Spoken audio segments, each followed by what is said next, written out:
My dad works in B2B marketing. He came by my school for career day and said he was a big ROAS man. Then he told everyone how much he loved calculating his return on ad spend. My friends still laugh at me to this day. Not everyone gets B2B, but with LinkedIn, you'll be able to reach people who do. Get a $100 credit on your next ad campaign. Go to linkedin.com/results to claim your credit. That's linkedin.com/results. Terms and conditions apply. LinkedIn, the place to be, to be.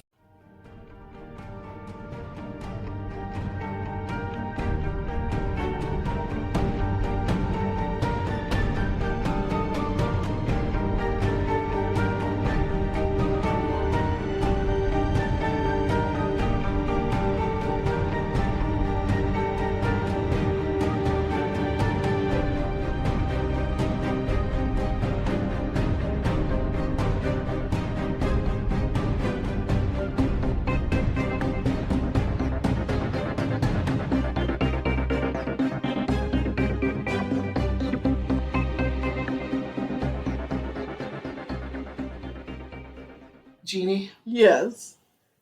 The puffy thing has officially jumped the shark. Oh, God. How?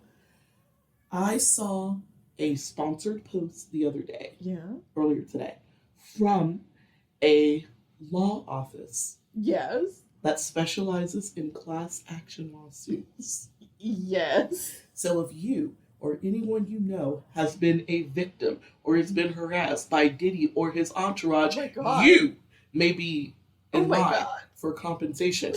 Just call the law office of ambulancechasers.com. Oh my God. That was not the real name. I don't remember it. There's so many people I've been fucked with that there's a law firm that's like, hey, you know what?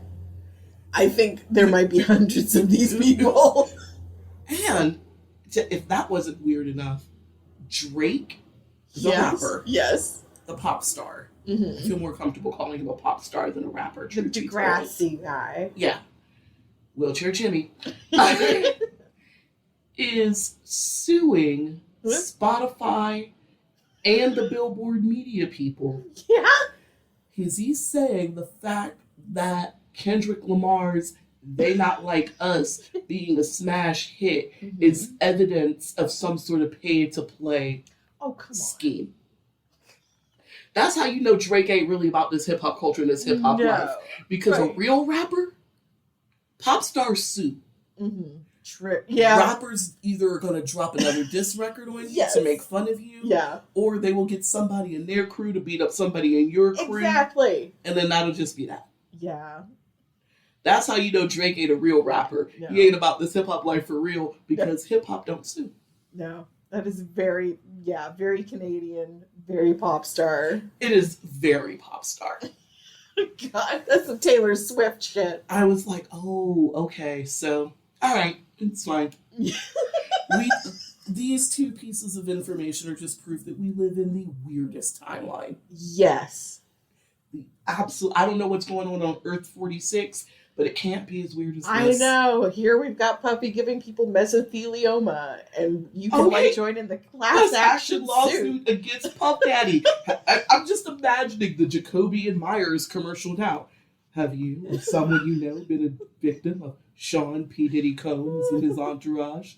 Have you been sexually harassed by Puff Daddy? Right. If so, you could have a case for hundreds of dollars. Call now, Jacoby and Myers, ambulancechasers.com. I think everyone born between the years of 1960 and 1990 are owed compensation for what he did to Every Breath You Take. Yeah. Yeah. Especially because I feel like he didn't mean it. Of course not. He probably arranged it. You know, it's low-key he may have. Allegedly. The court case hasn't happened yet, but allegedly. Yeah. Also, I am on the short list of people that never liked that song. I remember telling people I couldn't tell that song, and they looked like I had just lit a house full of infants on fire. I know. It was such a memorial, but you know how my secret shame of loving Sting. I love that song. And if it had been a good cover or an improvement, I would have liked it. But I'm like, no, you just took a great song and kind of made it bleh. Yeah, I never liked that. There were better tributes to Biggie than that. But in case you didn't know who you are, this is not the weird hip hop hour. No, not at all. But it could be. It really could. Although, Drake, I hope you lose the fuck out of that lawsuit. And the next diss track that Kendrick drops on you, because there will be another one after this. There will be. Oh my God. Kendrick Lamar is a very talented, very petty little man. So there will be another one. He ain't 50 Cent level petty. No. But he's not up yet. there. But he's young. He's still young. He got time. But when Kendrick Lamar drops that next diss track on Drake, I hope it charts again. Yes. And it makes They Not Like Us look like, that was only the song of the summer. Like, yeah, that's going to happen. But I want like the Bohemian Rhapsody of diss tracks. Oh, well, They Not Like Us almost kind of is. You know what? Yeah. It's going to be hard to top that. But I believe in him. I do too. In case you didn't know, I am Samara. I am Jeannie. And this is Talk Deadly to Me. Oh, are you ready for the last and final installment in the life and times of David Miller, lobbyist, bigamist, scumbag at large? Like, I don't even know if that's really his name anymore. It is like one of the few things that I know for sure is true. All right. And the R stands for Russell, which is his father's first name. But we'll talk about that later.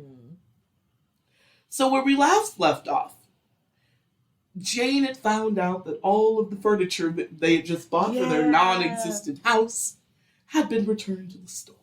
And Jane would not get the chance to confront David about returning the furniture for the new home that does not exist after getting the call from the storage people. Mm-hmm. And that's because David was back on a plane to go spend time with Dorothy. Oh my God, up in Pennsylvania. He's back up to Belle Vernon, Pennsylvania. Belle Vernon. Yeah, he just dropped her off in her shitty hometown. It's such a backwoodsy name, Belle Vernon. It's an old mill town. It's like I've never been to Belle Vernon, Pennsylvania. Right? I mean, I've been to Pittsburgh. Like, why? But it's like I've never been that deep into southern Pennsylvania. But I am an Ohio kid, so I can smell that town from here. Yeah. I know exactly what this place is. It's a very green, quaint, dying mill town. Yes. I know exactly what this is. And he just basically dropped her back off over there. Yeah. So normally, when David goes back to Belle Vernon, he could look forward to a generally relaxing and loving time with a wife that was just happy to have him home. Yeah, my most gullible treasure. And those boys are fine too. Yeah. The boys know that, well, they don't know he's in the CIA, but they know they can't talk about what their dad does. Oh, they're like 14 and 15. They still call him dad. Yeah. Because remember, they've been with him since they were like 2 and 3, respectively. So they were just young. Makes sense, though. But this trip to Belle Vernon had David feeling uneasy. The trip to Europe with Jane and her family had been a total disaster. Yep. He was fairly certain that Jane would find out that the furniture had been returned. Mm-hmm. He had a story ready for her, but he wasn't doing the work to intercept that phone call or anything like that. And to add insult to injury, while he was in Europe, he wasn't in a position to stop more credit card statements from going to Dorothy. Yikes. And David was going to... Oh, more charges had come. Oh, for sure. More charges. And they're past due. On the original charges. Yeah. David was going to do his level best to make sure that Dorothy knew that he had been involved in dangerous, nasty work on the last mission. And that the CIA was responsible for his wayward credit cards. But he was worried about what would happen if Dorothy no longer believed him. He's really scared he may not be able to sell her. I mean, everyone has to have their limit. He knows that Jane believes him, but she's holding on by a thread. Yeah. And he is resentful a little bit of her family for getting in her ear. Yeah. he mostly puts all of the blame on Jane. But I think when he's completely alone in his darker moments, he's like, God damn it, if they would just get out of her ear. Yeah. By this point, David had been away from Dorothy for 3 weeks. Mm. And she was desperate to talk to her husband about the state of their credit cards. Oh, no doubt. Oh, how awful for her. I can't imagine. She's gone from a solid 720. Yeah. She has gone through being a former business owner, yada, yada, yada, single parent. Or she's not really a single parent. She's more of a cross-country parent. No, she's a single parent. Come on. He's gone 3 weeks at a time. No, I'm not even counting David in this parenting equation. I'm talking about her and Archie. Across the country, yeah. She's a part-time parent. Because Archie does his thing on summers and breaks. He's not there. Yeah. They're just not close enough. I just hate... She's a single mom. She's a single mom. You know what? Maybe because of the world we're currently living in, I'm more inclined to split that hair than, a parent that is engaged and pays what they need to pay to help support their children. That to me is like a part-time parent. Yeah.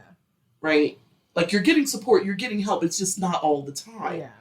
But like a single parent means there's nobody but you. Yeah. And for 3 weeks, it's been her and those boys in Pennsylvania. Phone calls don't give you a break. True. You know what? Maybe He's an involved parent. Yes. He hasn't abandoned his kids, but she is effectively.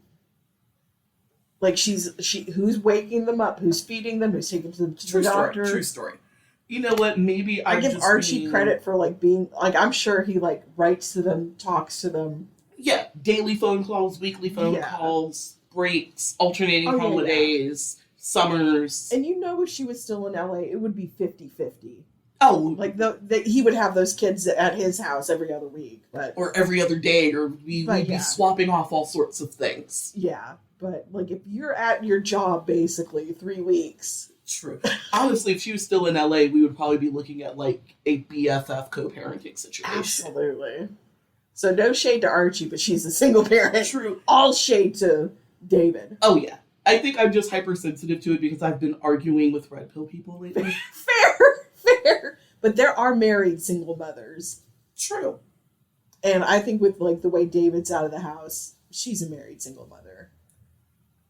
True. I think I've been arguing with red pill people about what a single parent is and arguing about the nuances of deadbeatism. Yes, and there are, it is nuanced. It's I don't throw the same amount of ire at the guy that does everything that he's supposed to do, just lives a few states over. Yeah, that can't be helped. Circumstances. Right, versus the guy that just, like the 90-Day Fiasco guy that, literally only works under-the-table jobs to avoid child support. Yeah, that guy's a bum. Type of shit. Yeah. Or any guy that, as soon as there's a child support order, suddenly is unemployed.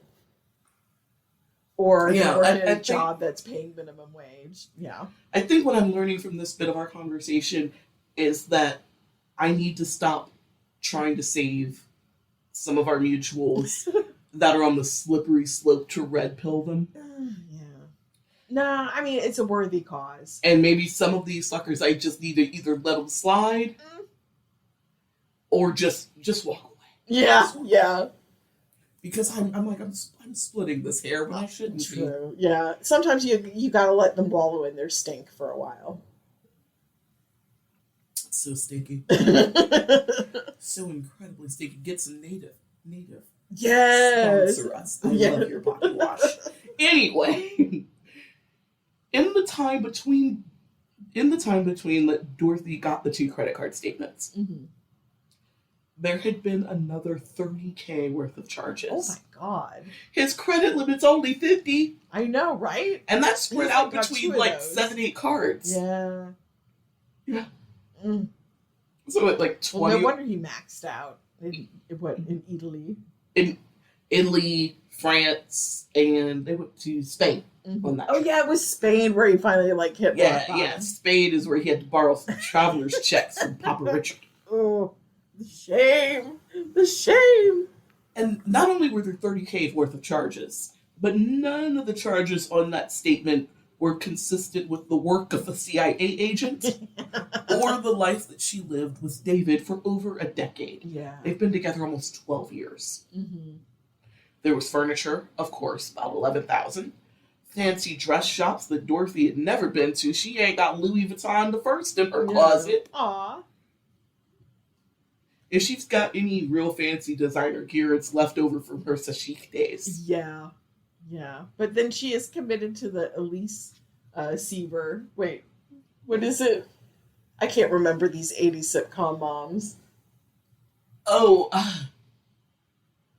God damn it. What was Meredith Baxter Birney's name No. in Family Ties? It was Elise, but somehow I can't remember their last name. Keaton. Elise Keaton, yes. Because I thought of Michael J. Fox's character. I'm like, oh.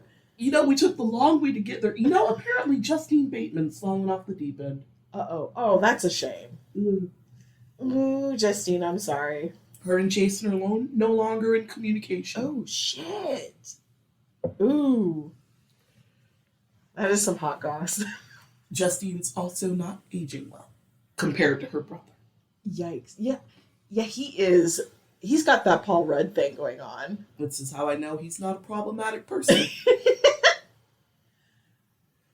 Like as much as I love Ryan Reynolds, it's only a matter of time before that bullshit catches up with him. You can't be married to Blake Lively. Yeah. You can't be married to Blake Lively and be okay with that kind of fuckery and not have it take its toll eventually. I love me some Ryan Reynolds, you can but see it just around the edges. It's coming. it's like I love me, and you know, with the power of 1,000 white hot suns. This is true. This has been long standing. This has been like more than a decade. I've been waiting to consummate that parasocial relationship for ages, and I finally got to do it with Deadpool, and I've been enjoying it. And, yes. And I know it's not going to last because eventually I'm going to find something out. Mm-hmm. And I know I'm going to find something out because he's married with Blake Lively, and I already know too much about that bitch. Yeah. Yeah. Same thing's going to happen to The Rock. Yes. You don't spend that much time being one of Vince's top 10. Being the one that he lets be play CEO of a company. Yeah. You can't be a good person and do that. I know, there's a deep rot somewhere. You can't be a good person and be that guy. No. So as much as I love The Rock and them beautiful titties. Yes. I know it's going to go bad for me eventually, and I will be crushed. Yeah. I will be so sad. It's like, I knew it was going to happen, but, today is the day. Yeah, it's... I'm preparing for it, and I know it's coming. So, she's desperate for an explanation because she doesn't know where any of the stuff... It's not her furniture. Yeah. She ain't got no new furniture. She don't got no new dresses. Yeah. The boys ain't got no new clothes. Where the fuck is all this shit at? Yeah. She would very much like Who is some. this for? What is going on? Yeah. Also, some of this shit she might very much like for herself. Please and thank you. Yeah. You got $10,000 worth of furniture out there. You know, these sofas could be replaced, bitch. Exactly. I wouldn't mind. Come on. Plane tickets, cruises. Yeah. I don't think he's ever taken Dorothy on a vacation. No. If he has, I've never found any documentation of it. No, he's too selfish. Every vacation's for him. So she's desperate for an explanation. Yeah. And as you said, rightfully so. At this point, Dorothy is so convinced that David is a CIA agent that she convinced herself that the government would pay David back for any of the charges. Oh, God. Dorothy. Aw, Dottie. No. Dot, that's the girl I got. Aw, Dot. It's like, man. That's sad. All right, girl. Oh. I don't know. Where is that? Like, I feel like this is one of the stages of grief delusion. Right? This is bargaining. Yes. This is the bargaining stage. She knows. I think the first time she saw those credit cards, she knew.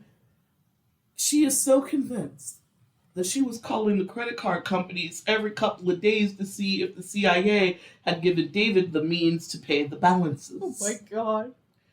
Bargaining. Yes, Capital One, it's... No, denial. It's Dorothy Miller again. Yeah. Did the CIA, I mean, my husband, come through with the payment? Still no payment. Oh, well. I'll call again on Thursday. Oh, my God. Maybe by Thursday. Each time a customer service agent would be like, pay me? Yeah. Or offered a payment. Every time they offered a payment arrangement, she just hung up, which I think is funny. I feel like, I don't know why I think it's so funny that she's indignant through all of these phone calls. No, it's just, she will not see the light. No. She's just, no. I think it's the resilience of the delusion. It's I don't need a payment plan. My husband is with the CIA. Click. And it does seem so scripted. Like, this is like a Coen Brothers movie. And she's just like, Marge is like, I don't understand. What do you mean there's not been a payment? My husband is a very important man. Yes. He works at a high level. I can't tell you where. When David finally came home in mid-May. Yeah. That's right, mid-May. So, yeah. He's gone all of April in Europe. Comes back mid-May. Dorothy was frantic for an answer. Yeah. She was worried about the state of their finances, of course. Indignant that the CIA would take advantage of her husband like this. Don't they understand everything you sacrificed for this country? Yes, the constant travel. As far as she's concerned. Like, how dare they not reimburse him for mission expenses? How much do they expect her and David to endure? He's an American hero. Why are they putting us through this? I know. What have we done? The agency has taken so much from us. What more could we possibly give? Now they won't reimburse him? The deep state has turned against us. So when David came home on May 28, 1991, he looked worn out and tired. Yeah. Dorothy ran to him, hugging him and clinging to him, happy because he was safe at home. Oh my God.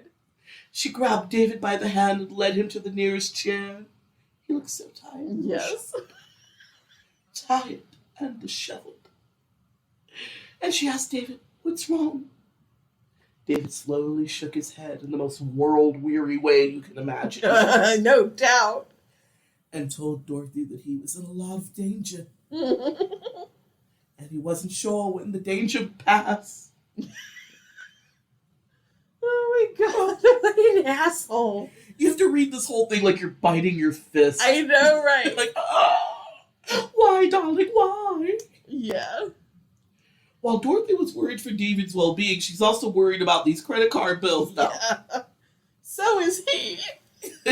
For once, they're worried about the same shit. Yeah, that's the danger. Just for completely different reasons. But they are for once on the same page. They really about are. the state of their finances. Oh my God. And so she was wondering, why isn't the CIA paying these charges? Right? You said they would, and they still haven't. Dorothy told David that she had talked to the credit card companies, and they were saying the charges were valid. Please, darling, what's wrong? Yeah. David nodded and apologized for all of the fuss. Fuss. 50 grand in debt. I know. Fuss. I mean, compared to everything else. If only they were 50 grand in debt. You know what? The only people that are allowed to be this flip about horrifying, life-ruining things are the Irish when they talk about the Troubles and the stuff that happens in Northern Ireland. Yes. I let the Irish have it because they are a glib people. Oh, dark. Seconded only to the Scottish. They are dark and they are glib. Yeah. So when they call, the terrorist bombings and things of the IRA versus the British Crown, and they reduce it to the Troubles, I let them have it. Yeah. Because they are a bleak, dark, poetic people. Yo. David does not get to call this Hell no. the fuss. He doesn't get, he's not earned what they've earned. No, not even. This is the catastrophe, you piece of shit. Right. The Irish have earned it. I get that. They give me Ulysses. Yeah. The book and the song, because Franz Ferdinand is... Well, no, they're Scottish, not Irish. But you get the point. Related, but yeah. Yeah, you get the point. Yes. I let them have it. I don't let David have it. They gave us Oscar Wilde. They can do whatever Exactly. they want. So he tells Dorothy, sorry about the fuss, but he's in so much danger now. The CIA had assigned him to throw some terrorists off of their game. Oh my I god. don't know why that sounds like basketball instructions, but Right? throw them off the game. Go right, shoot left. I What the know. fuck? No. Zig when they expect you to zag. And he had been in Florida during that time and spent some time on a cruise trying to throw the terrorists off their game Oh my god. by going on a luxury cruise to the Bahamas. It's very 007. Having been on a cruise to the Bahamas, I could guarantee you there was not a single CIA agent on that boat. Oh, I believe it. But now imagine you're a housefrau who's never been on a boat. Oh my god. Yeah, I'm telling you. Now, according to David, all of the charges were part of his missions. Oh my god. But he couldn't tell Dorothy much more than that. David assured Dorothy that the CIA would cover the charges, and he had only been spending erratically to throw the terrorists off of his scent. Yeah. You Because see, the terrorist is her reading the statements. This right? is just meant to confuse you, darling. Oh, no, it gets better. Oh god. You see, darling, Yes. the CIA had gotten word that the terrorist organization, I guess it's Cobra now? Yay, Cobra Kai. Cobra! La, la, la, la, la. Serpentor is after him. Right? Anyway, the terrorist organization that was trying to kill David was tracing him through his government issue credit cards. Oh. Which is why he had to use the personal credit cards to throw the killers off his trail. And now that he had done so, the CIA gave him a week off of work to unwind and get his head back in the game. Yes, and to tell you to stop calling the credit card companies. You're blowing my cover.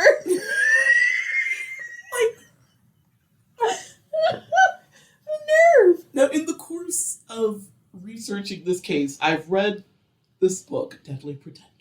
Mm-hmm. Front to back, back to front, no less than 3 times. I watched like 2 documentaries. Nice. Every time I get to this part, I'm like, she really just said okay. She didn't. Yeah. She did? Yeah. Oh my god. Dottie. Dot, it's the girl I got. Well, one, she's happy to have David home, disheveled and world weary as he That may is so be. sad. Lord. And she felt that these were reasonable explanations. Oh, in the fantasy, sure. Yeah. I mean. These are reasonable explanations, Jeannie. Mm.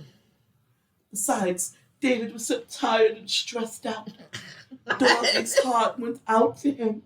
He worked so hard to keep them and the country writ large safe. Man. Oh. And for the next week, David bought Dorothy flowers almost daily. And they had some of the most romantic days of their relationship that week. Jesus Christ. Weasel. Oh, yeah. Oh, yeah. I hope she put it in her Good Days camel hump. Yeah, I mean, Because she will need them. well, she had to believe him or she wouldn't have been able to have a good week. Yeah. She had to. And it was all romantic and flowers every day and thraka from morning until night. Like, Ooh, attention. as far as Dorothy knew, David had never cheated on her, and never once. Even though she's seen charges for fancy women's clothing store, for women's jewelry, it never crosses her mind that he could be cheating. These are erratic charges to throw the terrorist off his scent. And she's so dumb. Not the follow-up question, but where is this negligee? I see you bought it, but where is it? Well, he never cheated. He'd always been honest with her. The bills were always paid, And even though they'd been forced to downsize to this tiny apartment, Dorothy never worried about money or questioned when David said that he had invested for their entire retirement. Yeah. Nothing. Oh, God. Sweet summer child. If she would have known that the $1,000 that was deposited into their joint bank account every month or every week or however often he was doing it, it was the cash advances. Yeah. From the credit card? Yeah, he was pulling a $1,000 cash advance out of that those credit cards every week and depositing it into the joint account so that Dorothy wouldn't catch on that he's flat fucking broke. And as he entered the first week of June, David was starting to realize he'd hit the wall. This is it. The money that he'd been depositing to take care of the bills and the boys with Dorothy was all from cash advances. Yeah. Dorothy had seen more than a few credit card bills with the charges from the failed trip to Europe. Yeah. I mean, that stuff's going to be coming in soon if it hadn't already. And in that moment, David decided that he could no longer support Dorothy and the boys. Oh. So, he went to the bank, drained out the $2,000 that was in their checking account. Oh, bum. Got on a plane bound for Florida. Oh, my God. The way David saw it, Dorothy had already paid the rent for June, so that she has a place to stay. And she's a very talented stylist, so she can get a job in the salon. Oh, my God. What? So her and the boys are going to be fine. Yeah. These things are true, but she shouldn't have to just be fine. Yeah. You made her sell a very successful business so she could live off of fantasies, farts, and dick for 12 years. Yeah, and she did. On the flight back to Florida, David knew that draining the accounts would effectively end his relationship with Dorothy. But that was fine. David had long since decided that if he ever had to make a choice between a wife and a life, it was going to be Jane. Why? Jane is younger by at least a decade, decade and some change. Yeah. She's prettier. And he likes that she's not a doormat. She's a little feisty. A little challenging. A little fight in her. Yeah. Now, he wishes she would fight different fights. Yeah.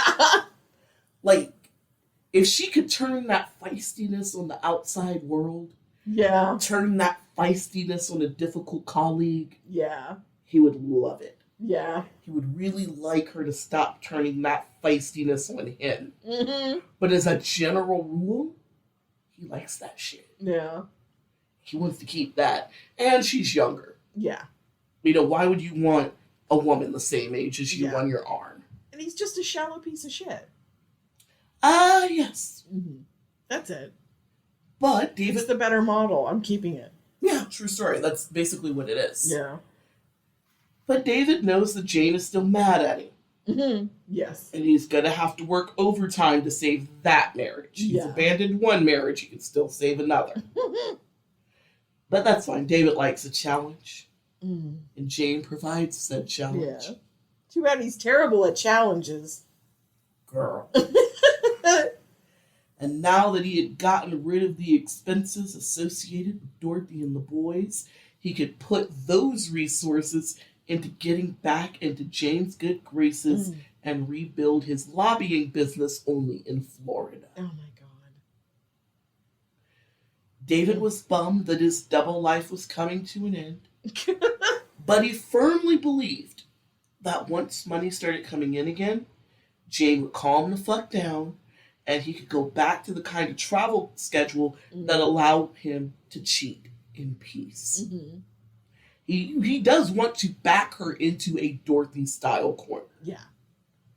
But he's willing to allow her more freedom than Dorothy. As far as, like, meeting his clients and stuff like that.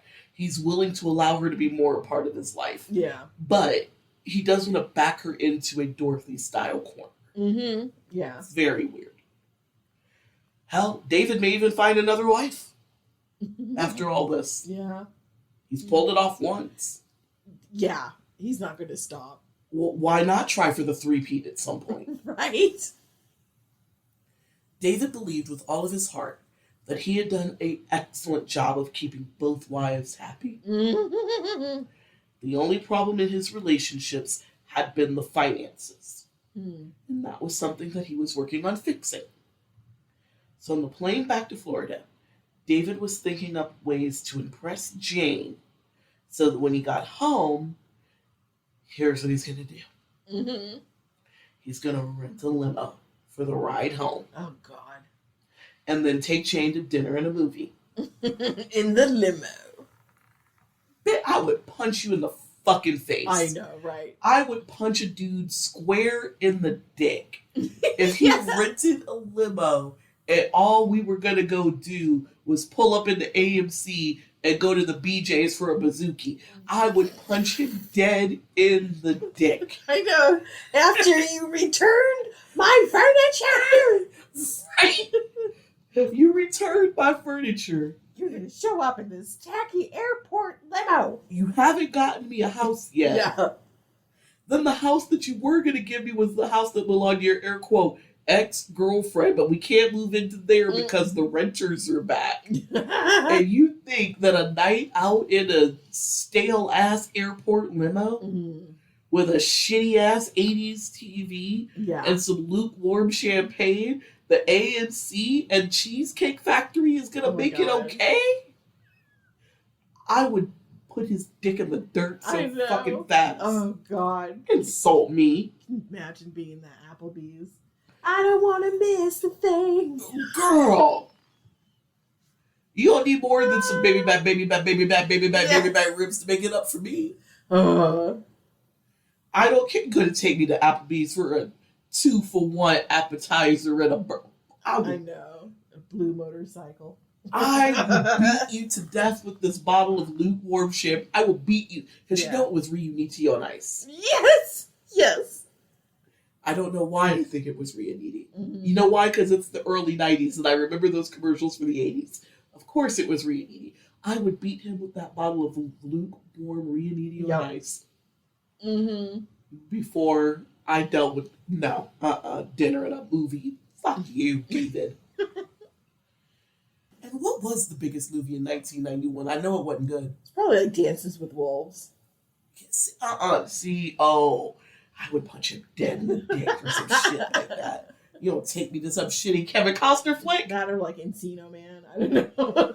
Not even Yellowstone, which wasn't a thing yet, but true. People say some of Kevin Costner's best work. I'll let him have it. Yeah. That's fine. I would say that was The Bodyguard, but that was more about Whitney than Kevin Costner. True. 2 days after David left Dorothy, she did her usual shopping. Got enough groceries for 2 weeks, picked up some odds and ends for the apartment. Remember, she's getting resettled. Yeah. The boys needed clothes, so she got them a couple pairs of jeans each.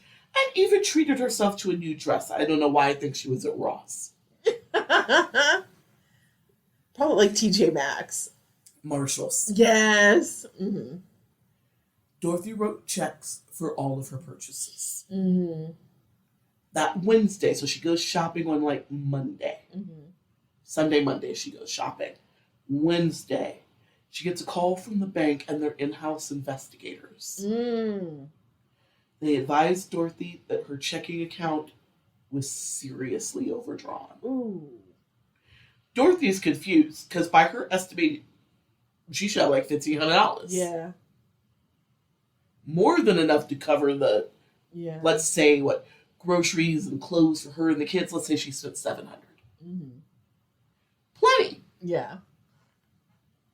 But the investigator asked Dorothy, do you know who's writing these checks? Because you're that overdrawn. Wow. And Dorothy's like, I'm writing these checks. Now she's indignant. Because she feels like her account is well funded. Yeah. The fuck are you talking about? Like, the investigator, bless his heart, was trying to give her an out. Like, maybe your checkbook was stolen? Maybe? Yeah. Right? Yeah. You weren't purposely bouncing checks to us, were you? Not purposely. So she's indignant because she got a well-funded account, girl. Yeah. Well-funded. As far as she knows. Bless. Then the bomb dropped. Mm. The bank investigator told Dorothy that her husband had drained their accounts. Ah. Dorothy's soul fell out of her puss. Yeah. Leaked out of her ears. Mm. Wherever soul can leave your body, It just evaporated. that's what happened. David had told her that he was headed on another mission to Israel, and it never mentioned anything about needing cash for his trip. Yeah. Oh, God. Dorothy asked the bank investigator to check the records because maybe it was in a different account. Yeah. But there are no other accounts. The money and David are gone.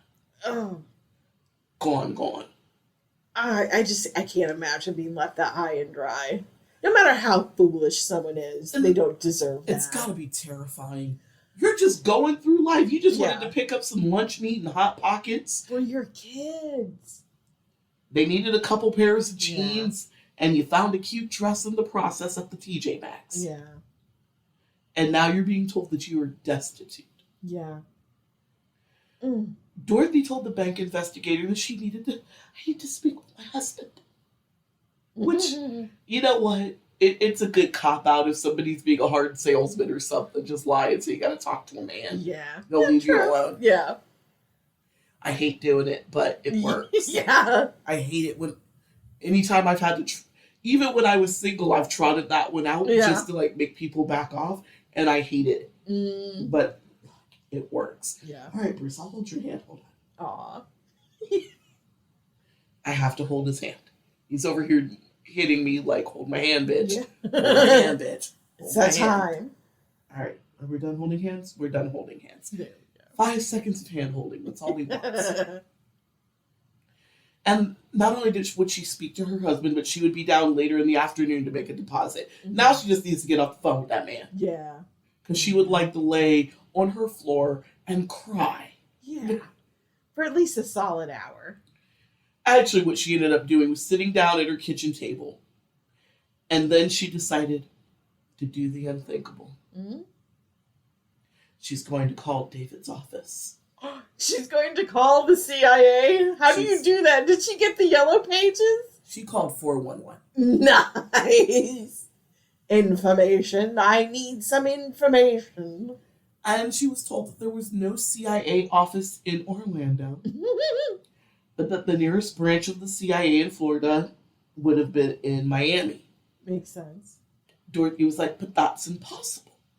David told her he had been doing his debriefs in the Orlando office for years. Years, I say. Oh, this poor woman. But instead of arguing, Dorothy just took down the information for the Miami CIA office. Good egg.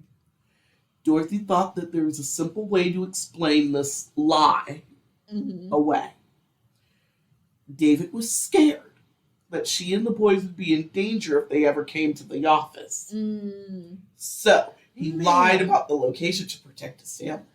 Damn it. Dorothy, 1 second I'm like feeling so much compassion and empathy for you, and then no. Why? Why are you lying so hard to yourself for this man? I think because at this particular stage, because this is like all hitting her within less than 24 hours. Desperation. I feel like her brain can't handle the fact that she's been played for 12 years. A dozen years is a long time to get played.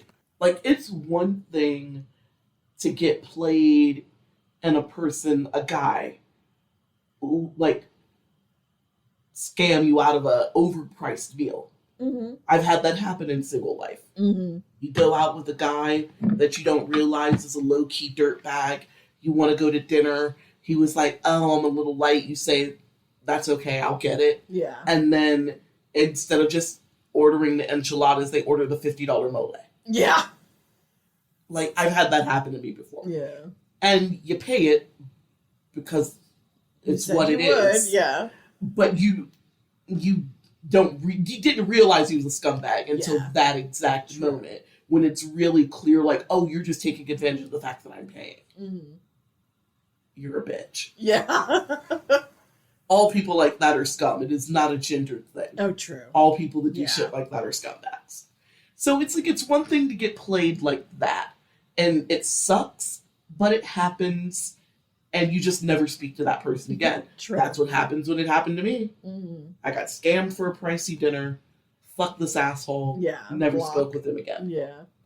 It's a whole different thing to have that shit happen for 12 years. Yeah. I would think the denial would dig in pretty deep. I mean, it's been there the whole time. Yeah. But I think it would be, like, easier to cling to the denial Yeah. than to acknowledge that you've been that fucking stupid for this I long. know. It's all holding together through habit. Yes. So since David had lied about the location to protect the family, that's why David was insistent on living in Orlando, to keep the family away from his dangerous work. That also explained why David was gone so much when they lived in Florida. It's like a 4-hour drive from Orlando to Miami. Oh my God, no wonder he had to take those extra days to debrief, because that's like a whole work day just going back and forth. Damn. She likes the story much better than the alternative. This is much more comforting. Once Dorothy was satisfied with the lies that she was telling herself now, David does not have to lie to her, because she's willing to lie to herself now. She called the Miami CIA office and asked to speak with Agent David Miller. Oh my God. The receptionist at the CIA office said, well, I'm not familiar with the name, but I will transfer you to personnel. Mm-hmm. But the personnel department said they had no records of a David Miller at that office. Dorothy is livid. Yeah. She's yelling into the phone, this has to be some sort of mistake. Of course my husband is on file with you. He's a super secret agent. Oh my God. His name is David R. Miller. Oh my God. I wonder if, like, with the credit card people who are like, ooh, here's another wife that doesn't know she's being cheated on. I wonder if the CIA, they get these calls on a fairly regular basis. It's like, it's another CIA widow. The fact that they get one every year is too much. I know, right? But the fact that I'm fairly confident that they probably get at least one per month. Yeah. Bare minimum.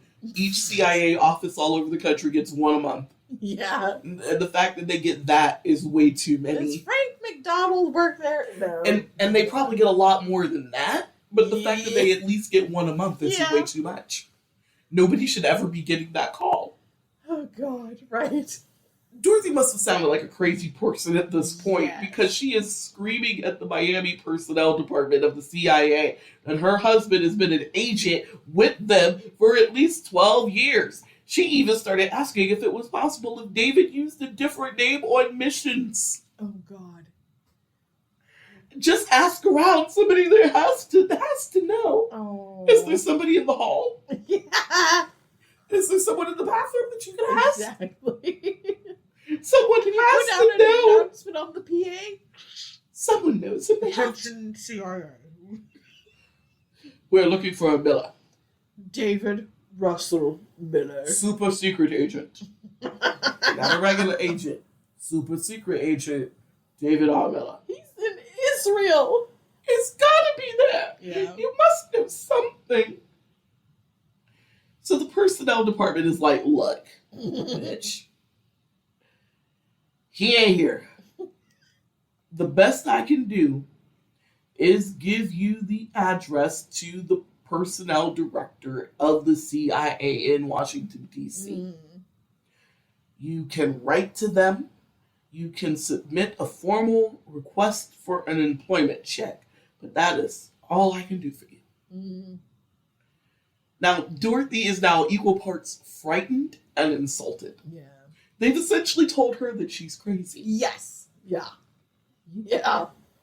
And she is yelling at them that she needs to speak to her husband immediately. It's a family emergency. It's an emergency. And they're like, but he ain't here. Yeah. We don't have a David R. Miller. We've never heard of him. It's like, sorry. So she probably does sound like a crazy person. Yes. Dorothy sits back at her kitchen table. She's trying to calm herself down. You gotta imagine, she's pacing around this house in her perfectly coiffed hair, long red nails, perfect makeup, soft-toe shoes, casual slacks, French cuff shirt. Yes. She looks great. Yeah. She looks absolutely divine. But she's pacing around her house with this, like, long telephone cord like a crazy person. Yeah. Pacing like a panther in a cage. She calmed herself down because she's been screaming at them for a minute. Yeah. Yeah. And then she explained to the woman on the phone that she is aware that her husband is involved in top secret missions. And that the woman on the phone couldn't tell Dorothy anything about the mission. But Dorothy is willing to get on a plane to Miami ASAP if that means that someone could give her information on her now missing husband. That poor receptionist. She's got Crazy on the phone and Crazy says she's going to get on a plane. Oh my God. Through some immaculate combination of patience and empathy. And practice. It's called practice. For a clearly unhinged Dorothy. The CIA receptionist told Dorothy, quote, Mrs. Miller, I don't think that you understand. We would not be allowed to tell you where your husband is, but we are allowed to tell you if he works here. And we have no records of a David R. Miller working for the CIA. Not now, not ever. Wow. Then Dorothy finally hung up the phone. Like I said, that woman has, that receptionist is the patience of a saint. Yeah. She's done this many times before. Clearly, that's what I said. It was like oh, okay. an immaculate combination of patience and empathy. Yeah. She's like, oh, you're going to be one of those. You're not picking up the hint. You're not figuring this out, ma'am. I can tell you if he works here. I just couldn't tell you where he's at. Yeah. So now Dorothy calls a travel agent because she's going to go to Miami the next day. Fuck this. Fuck this. She's going to go to Miami. She's going to get the answer. She's going to talk to me. I will go to your headquarters. Bring me to the manager. Girl. It's like I need to go to the CIA manager. Do you hear yourself? I know, right? Did you say that out loud? She is the queen of lying to herself. So she don't even need David anymore. I know, right? She's doing it to herself at this point. I was once the student, now I am the master. Dorothy needed the reassurance of talking to David to put all of this back to rights. Yeah. She tried to book a flight to Miami, but all of her cards were declined. Oh God. Yeah, he stranded you. So that's out. Yeah. That's out of the question. Unless you're going to get in your car, and guess what? You don't got the gas money. I think she has enough anger to, like, run down there. Anger and desperation. It's like, you don't even got the gas money to get there, bitch. I know. Oh, my God. I will push this car. So she's sitting at her kitchen table now. She is racking her brains to find a way to reach her wayward husband. Then it hit her. David wasn't working out of the Miami office. He had been promoted several times over the year and now only handled the most dangerous of missions. Oh, God. Oh, which means that he is working out of the Pentagon. Oh, Jesus. Ha! That's why he wasn't over there. She's very clever. Oh, isn't she just? She's so creative. She's so... Man. That's how you can say to that. She's very clever. She is like a Rumpelstiltskin. She is like spinning gold out of all this fucking straw. She's like, man, I'm fucking festing it. I just read it, and like when I read it, I was like, she's very clever, isn't she? Right? Yes. Clever girl. Clever girl. Yes, he's got to be coming out of the Pentagon. The Pentagon. She just like, nope, I will not. No. My world is not falling apart. He has not abandoned me. Sadly, when she called the CIA office, she got a very similar reply than what she got to the Miami office. Mm. We can't tell you where he is, but we could tell you if he worked here. Yeah. And he does not. Never has. Never will. Yeah. Nowhere else to turn, Dorothy decided that all she could do was write a letter to the director of personnel at the CIA. Oh my God. The first receptionist gave her the True. address. It is a thing to do. And she will do it. So she sat down at her kitchen table, pad and pen. Mm-hmm. In her letter, Dorothy explained that there was a family emergency, and she needed to get in touch with her husband as soon as possible. Dorothy wanted to send the letter overnight or by certified mail, but she was so broke she couldn't afford the $5 to $15 that it takes to do so. Like certified mail is like $5. Yeah. Overnight, Thereabouts. about Yeah. 15. Especially then. Yeah. She didn't even have that. God. Oh my God. She had to fish in her purse in the hopes that there was an old stamp that she remembered from 6 months ago still floating in the Oh bottom. my God. That's sad.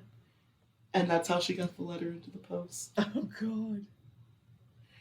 Dorothy would eventually borrow some money from her parents to cover the bounce checks and to have a little something to live on. Yeah. The only good thing David has ever done for her is abandoning her in Belle Vernon. Mm-hmm. Yeah. Because at least in Belle Vernon, she has her people. Yeah. Her parents, any siblings and friends that may have stayed around the area. He probably subconsciously knew that he was going to have to abandon that family sooner rather than later. And if I'm going to have to do that, let me at least dump them in a place where they have resources. Which is really shitty that the only kindness that I could think of that he's ever done for this woman is drop her off close to family when he dumped her. Yeah. And and even that's selfish. He's probably hoping, she's got her family. They'll help her and she'll just forget about this. Pretty much, yeah. Ass. Yeah. 6 days after Dorothy mailed the letter, she got a call from her old Florida neighbor, Mrs. Foster. Oh, yeah. Mrs. Foster had called to ask Dorothy if David was seeing another woman. Oh, my God. Dorothy said, "Of course not." Ooh. He's in Israel on a mission. No, he's in Boca Raton, lady. He's in Orlando, bitch. Yes. He's in Orlando. 15 minutes was just away gonna from say- where you used to live, in fact. True. He set him up in the same suburb, 15 minutes apart. Yeah. Mrs. Foster explained to Dorothy that she had seen David at their old Orlando house with a hot young blonde. Mm. Dorothy told Mrs. Foster that there had been a mistake and that the house had been rented out and David was on an overseas business trip. Mrs. Foster said that there was no mistake. She knows what David looks like. Yeah. There are no renters. Never had been. Mm. And when Mrs. Foster said that she saw David at the old house in Orlando, the woman who David was with, it wasn't Dorothy. And they were kissing. Mm. Like, not like in a friendly, hey, homeboy. Yeah. Hey, friend. Kiss, kiss. Yeah. Like lovers. They were kissing like lovers. Like they were, yeah. So, like, Mrs. Foster saw David at his old house with a woman that's not Dorothy. She assumed that David and Dorothy had split. Yeah. And that's why she called. Mm-hmm. Dorothy tried to tell herself that her old friend seeing David like that meant that David must be on a more local mission. Yeah. Oh, God. It's a local mission. Stop.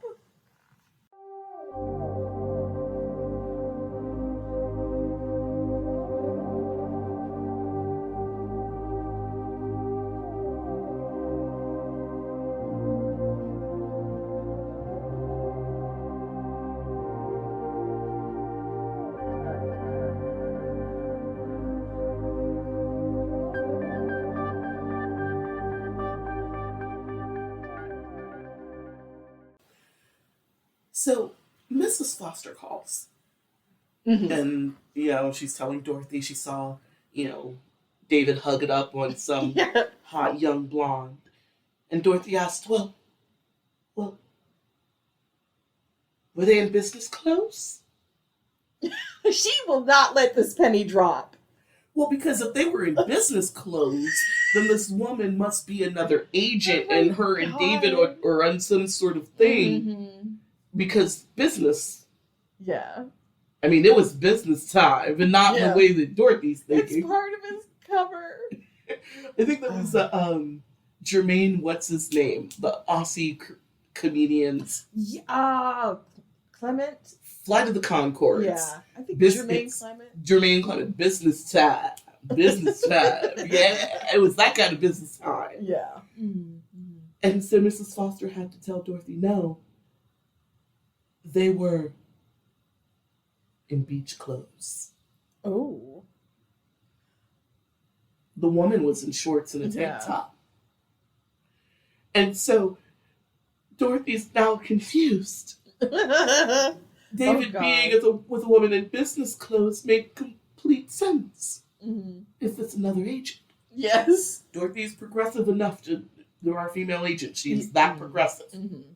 But kissing another woman? Wrapping his arms around her? Flirtatiously? This makes no sense. In beach clothes? Beach clothes, Jeannie. Beach clothes. Oh my God. I don't know if she's offended because beach clothes are way too casual, because I don't think Dorothy's ever had a casual moment in her life. Ever. Her idea of casual is still very high fashion. Yes. And buttoned to the top. Yeah, I all the way buttoned up.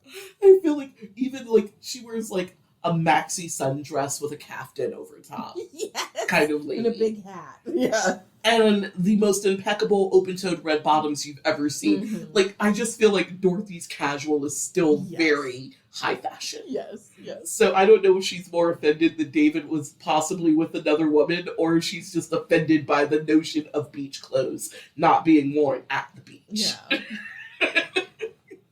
The way her brain is squirreling around for any loophole way out of this. No, my man is mine. This is fine. He's gonna fix everything. Oh yeah, she gets off the phone with Mr. Foster, and she's still trying to convince herself that this is a CIA thing. That woman was an agent. I know the beach clothes are weird. Agents don't wear beach clothes, but maybe it was part of the mission, right? It's a local mission. He lied about where he was at because it was a mission stateside, and he didn't want me to be hurt, right? Yeah. Right? Right? Right? That's gotta be it.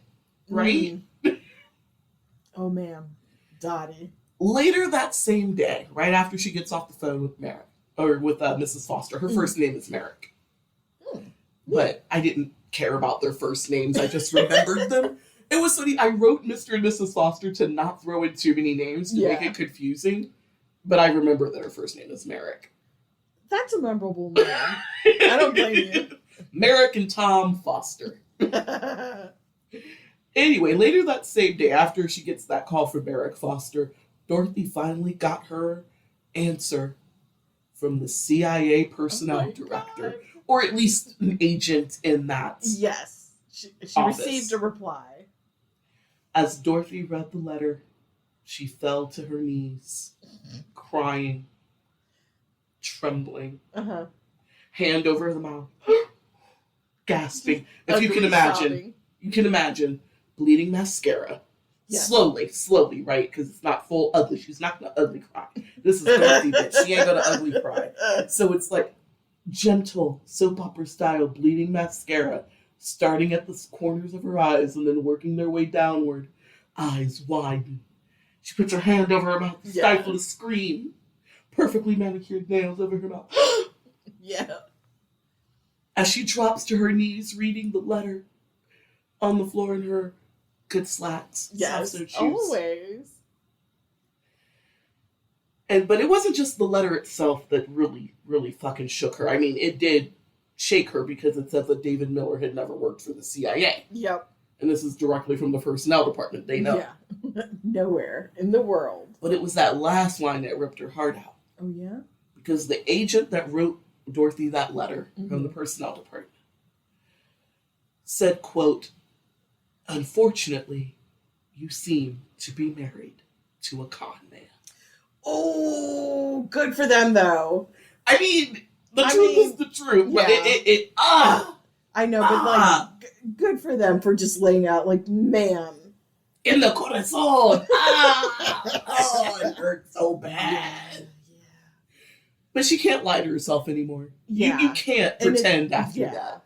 I think all the other... It had to have been another agent, right? A female agent. We're progressive. There are women in the CIA. Yeah. Like, all of that is the last grasp. Yeah. She can't live in denial once the CIA is... Not a con man. I didn't waste 10 years of my life with a con man. And she cried. Yeah. Thankfully, the boys were out with their friends or doing kid stuff, and she just got to lay on the floor in her cheap apartment in Belle Vernon, Pennsylvania, laying on the floor, sobbing, clutching this letter to her chest in her soft-soled shoes, good casual slacks, buttoned-up French shirt. And a partridge in a pear tree. It's a horrible, beautiful sight. Not because I want Dorothy hurt, just because I just imagine how good she looked. That too, and she's finally breaking through. It's like the rest of your life is about to start, ma'am. Yes, you've wasted 12, but thankfully you're barely 40, so you got more than a few good ones left. The only way out is through. Yeah. Alright, so this is finally the end. The end is here. Well, we're going to have several ends. Oh, God. But this is the end of David and Jane. Oh, okay. By mid-June, Jane was more than suspicious of David. Unlike Dorothy, it took 12 years. It took Jane 6 months. His fuckery had accelerated, though. It had, and I honestly think it's because it was harder for him to isolate isolate Jane. Mm-hmm. He, like an idiot, took Jane to her support system. Yeah. He didn't keep her away from it. Yeah. I think Dorothy falls as hard as she does into the lies and the bullshit because he took her from her support system in LA. Yeah. And I include Archie in that. Yeah, she absolutely. had friends, she had colleagues, she had her business. Yeah. There was She had school, roots. community. Mm-hmm. Her and Archie had lived in LA for a better part of a decade by that point. Yeah. Yeah, she had roots. And put her someplace where she had nothing. Yeah. Remember, she was ready to leave Florida until she made friends with the Fosters. That's all it took. As far as we know, she didn't have many more friends. Yeah, I mean, she, in Belle Vernon, she's got friends, but these are the people that she grew up with that she left 20 plus years ago. Yeah. These are the people that she maybe sees once a year if she decides to go to Belle Vernon for Christmas or something. Unlike Dorothy, Jane didn't have years and years of trusting bullshit built up. Remember, they're married like 6 months. Yeah. 6, 8. They don't make it to a year, is what I'm saying. In fact, by this point, Jane had barely known David, like I said, for about 6 months. Mm. And because Jane had been married and divorced twice before, she was a lot more skeptical. Yeah. Remember, Dorothy left the relationship with Archie. Yeah. She carries the guilt for why that didn't work out. True. Unlike Jane, who thinks that she just has a bad picker. Yeah. I still think she only picked bad once. Yeah, true. Well, twice. The second husband, maybe her picker was off. That does, yeah. But she was rebounding from Jake. Yeah. She was young. Yeah. It was a college marriage. And then David. Mm-hmm. So really, she only had a bad picker once. Yeah, true. I think she picked well when she picked Jake to be the father of her child. Mm-hmm. College marriages fizzle out a lot of the time. Yes. David's her only actual, factual bad choice. Yeah. I don't think breakups mean that you have a bad picker. True. Most of them. There are people that do have bad pickers. Yeah, well, like, if you go from, one codependent or abusive relationship to the next, that's a bad picker. Just just timing's off, or... We want different things. Yeah. No, that's just, that's just regular human stuff. Yeah, so I think Jane, your picker, is just fine. Yeah. And because Jane, like I said, she'd been married and divorced a couple of times, she's skeptical still. In spite of her doubts, Jane loved David. Oh, God. And she hoped that this deception was something that they could get past. Oh, Lord. Because she had just found out about the furniture. Yeah. Dorothy's life is falling apart. True. Jane's life has not fallen apart just yet. She is on the road to ruin. Yeah. Trust and believe. Yes. She is on the road to ruin. But at this point, she doesn't have the same investment in David that Dorothy has. Yeah. But she was also no longer willing to blindly believe everything that David told her. Good girl. Yes. When David came back from that final trip to see Dorothy, David told Jane that he had returned the furniture because he didn't see the point in paying storage fees for furniture that was just sitting there with nowhere to go. Okay. That is a plausible lie if it was anybody else. I know. It's like, buddy, We know too much. Already on thin ice. At this point, I am not the only one that knows too much. Yeah. We are 4 episodes in. We all know too much. Yeah. But if we didn't know what we know, this is a plausible thing to say. Besides, it had been Jane who had said that each home needed its own consideration. So why keep stuff that may not fit wherever they land? Again, plausible if we didn't know what we know. That's true. So I can almost see why Jane rocked with this. Because if you weren't an insane, psychopathic, pathological liar, this is solid. Wasting money on storage for furniture with nowhere to go, and wanting to be unique to the space. Yeah. Okay. Again, we know too much. Jane advised David that she had spoken to the manager of the furniture store, who had said that the stuff was returned because David could no longer afford the payments. Oh, Jane ain't playing. Good for Jane you, is not playing. Be skeptical. Europe was weird. Girl. But David, he just smiled at Jane and told her, well, darling, telling them that I can't make the payments was the only way I could get them to take the stuff back. I get a plausible story if it was anybody else. He's a very practiced liar. True, but if it was anybody else that bought a bunch of shit to move into a new place, the place fell through for whatever reason, and they returned it and said they couldn't make the payments because they lost whatever property they were looking for, that would be plausible. But Jane didn't look convinced. David laughed. Darling, you don't really believe that I'm not broke, do you? I'm trying to think how, Tucker Carlson laughs. Does he laugh? He kind of cackles. And Can he laugh? He does that. I thought that was a nervous tick. I don't know. I think it's like the spirit of Salieri. Breathing through this empty vessel. I figured that he couldn't laugh because every time he tried to laugh, it reminded him that his mother doesn't like him and only left him $1 in her will, and then he cries. That is excellent. He's still mad that the CIA wouldn't take him. And his mother hated him. That too. From birth. And his brother, apparently. CIA. And she was like, both of y'all, fuck you. Brother. She was like, fuck both of these kids. Fuck both of them. The only thing I agree with Mom about is that Tucker sucks. Yeah. She was like, fuck both of them. You know what I'm leaving in my will? $2. $1 each, you little fucks. I know that's so much worse than nothing. I don't know why if it was anybody else but Tucker Carlson, I would be like, that is sad. Truly. If it was anybody else, but because it's him, I'm like, eh. Yeah. But then at the same time, that's probably how we got him. True. Both things are true. I take joy in his misery, but that misery is also what created that monster. Yes.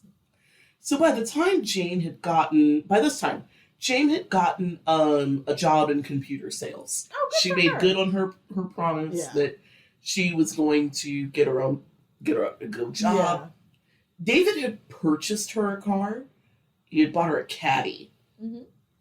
But he had also brought her she had a little Mazda Miata or some shit like that when she was driving in LA. Yeah. And he'd also brought that car to Florida and it was sitting in storage. And then he got her a Caddy as like a gift. Yeah. She was driving that for a while. He's such a dumbass. It matched Dorothy's car.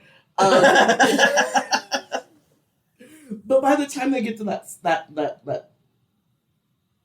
stoplight incident, Oh yeah, that we talked about in episode 2, the stoplight incident.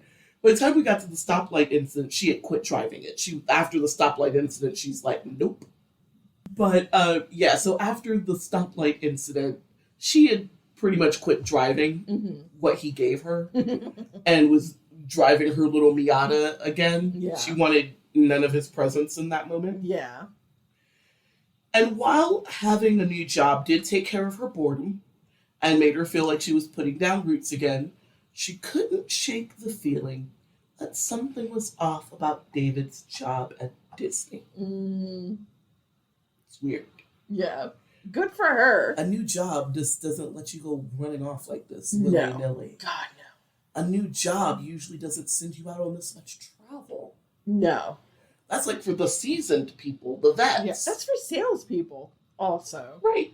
Lawyers don't. no. I mean, unless you're out building business and Disney don't need you to build business. God no. People come to Disney to try to build business, Yeah. not the other way around.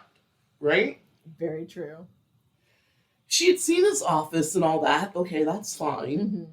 But her lizard brain, Yeah, it ain't right. something's wrong. I mean, she still hadn't seen a pay stub Yeah. or a direct deposit. Oh, that's how he explained it. He didn't get a pay stub because he got direct deposit. But they have a joint account, so she's not. Yeah. I mean, money is coming in, but it's essentially like the same $1,000 and some change Yeah. that he's pulling off of credit cards to Yeah. deposit into their account like he was doing with Dorothy. Yeah. Not a real like lawyer paycheck. Not the type of paycheck that you would think would come from Yeah. what he said he's making 90-something K at Disney. Yeah. But $1,000 is only showing up like every other week. Exactly.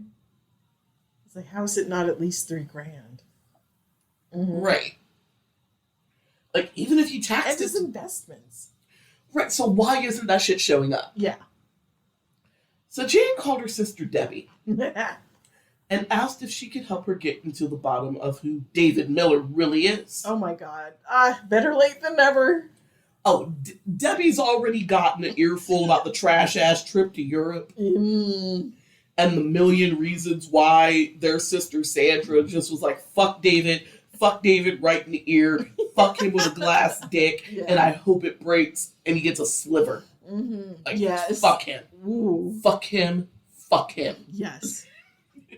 So Debbie's more than willing to help. Yay, Debbie. Sandra is convinced that David is lying about the job at Disney, especially since he was never able to articulate what he did for Disney.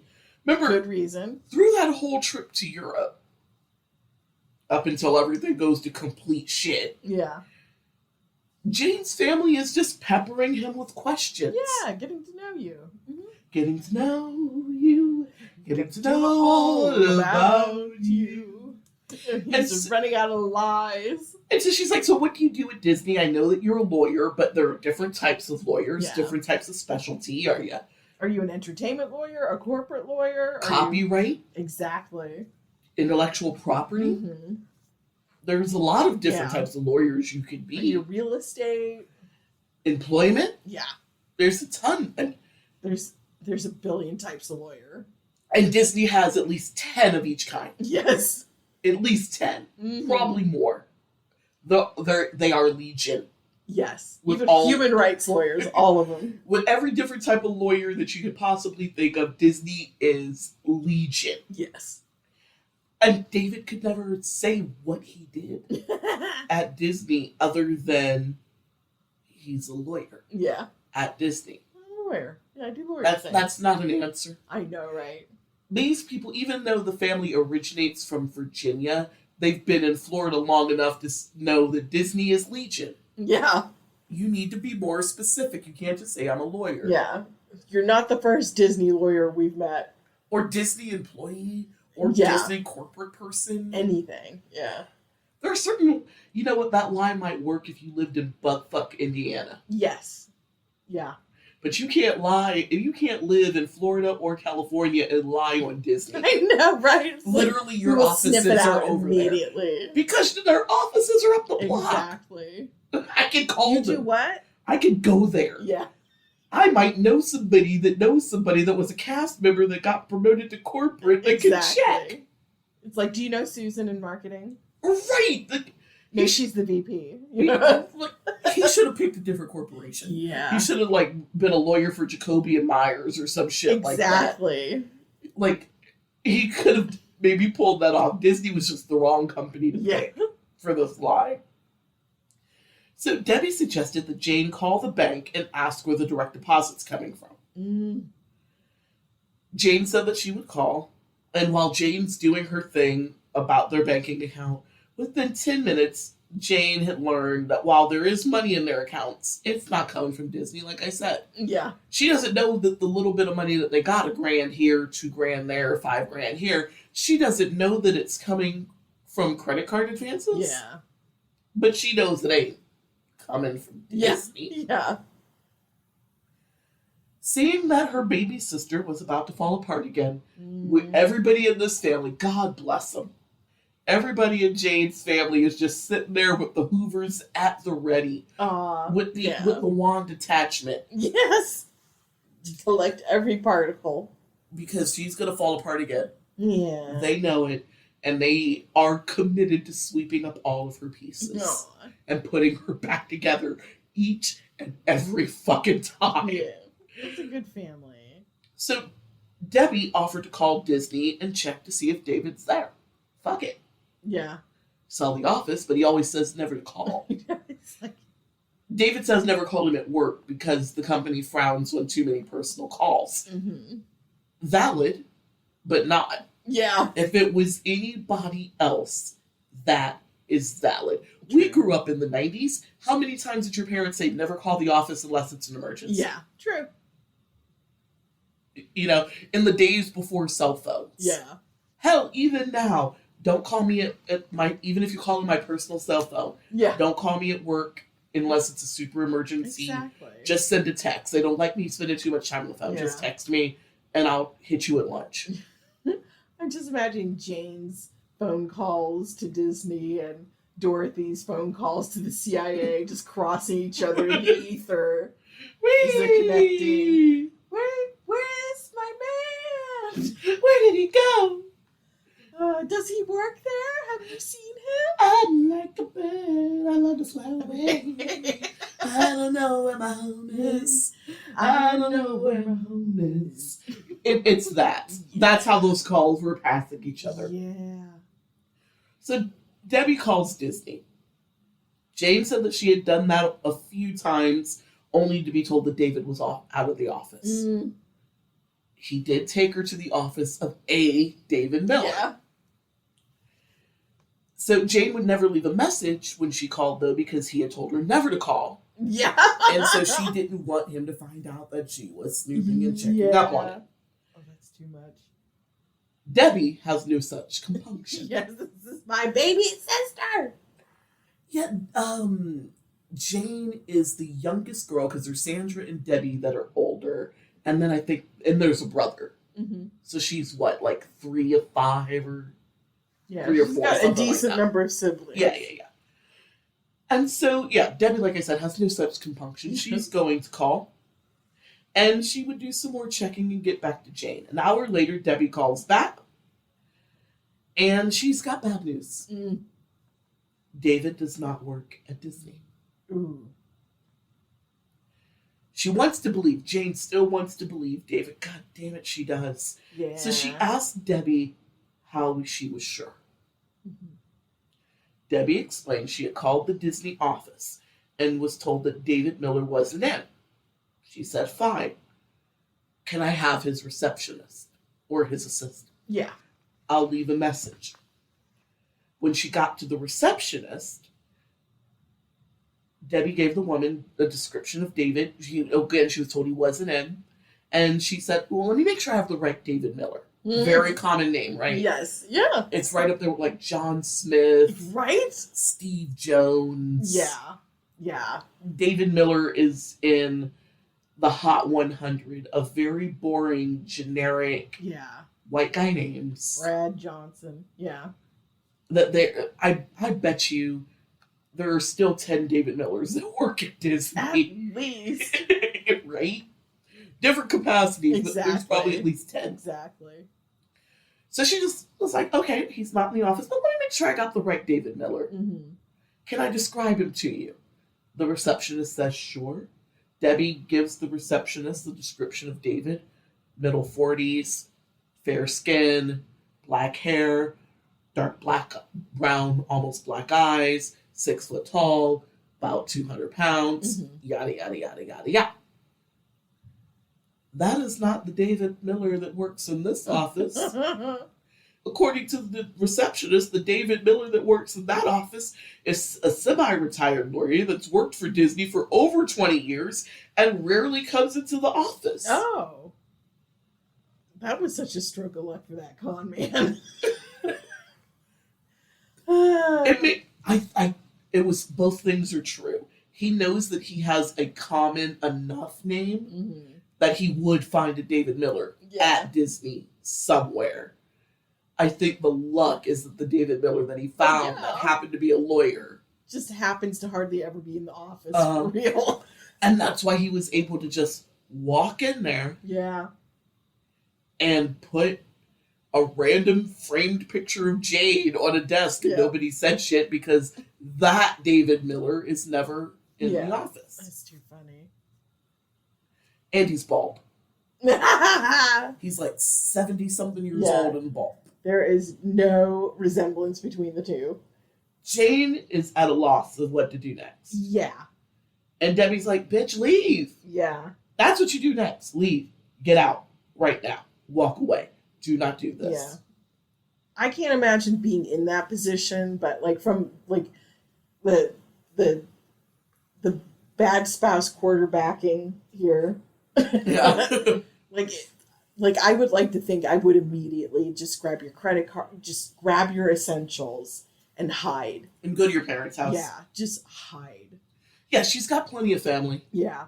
They would help. Just like you're dealing with a crazy person. Like if the lie is that elaborate.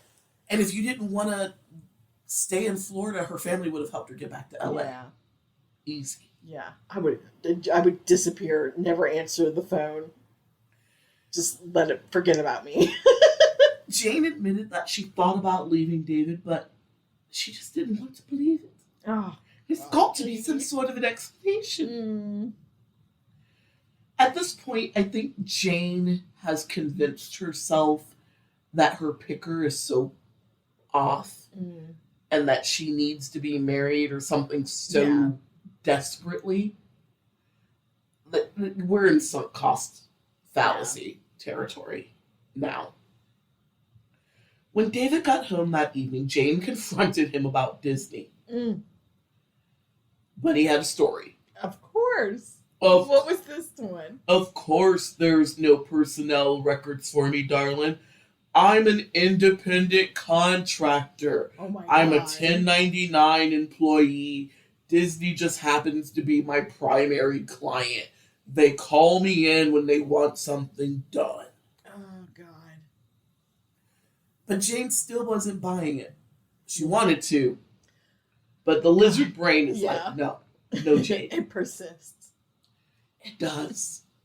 Listen to the lizard brain. Yeah. When the lizard brain says, run. Yeah. Don't question it. Just obey. You should run. Yep. For the love of God, she was practically begging David to give her something to believe in. Yeah. Tell me something true. Tell me something real.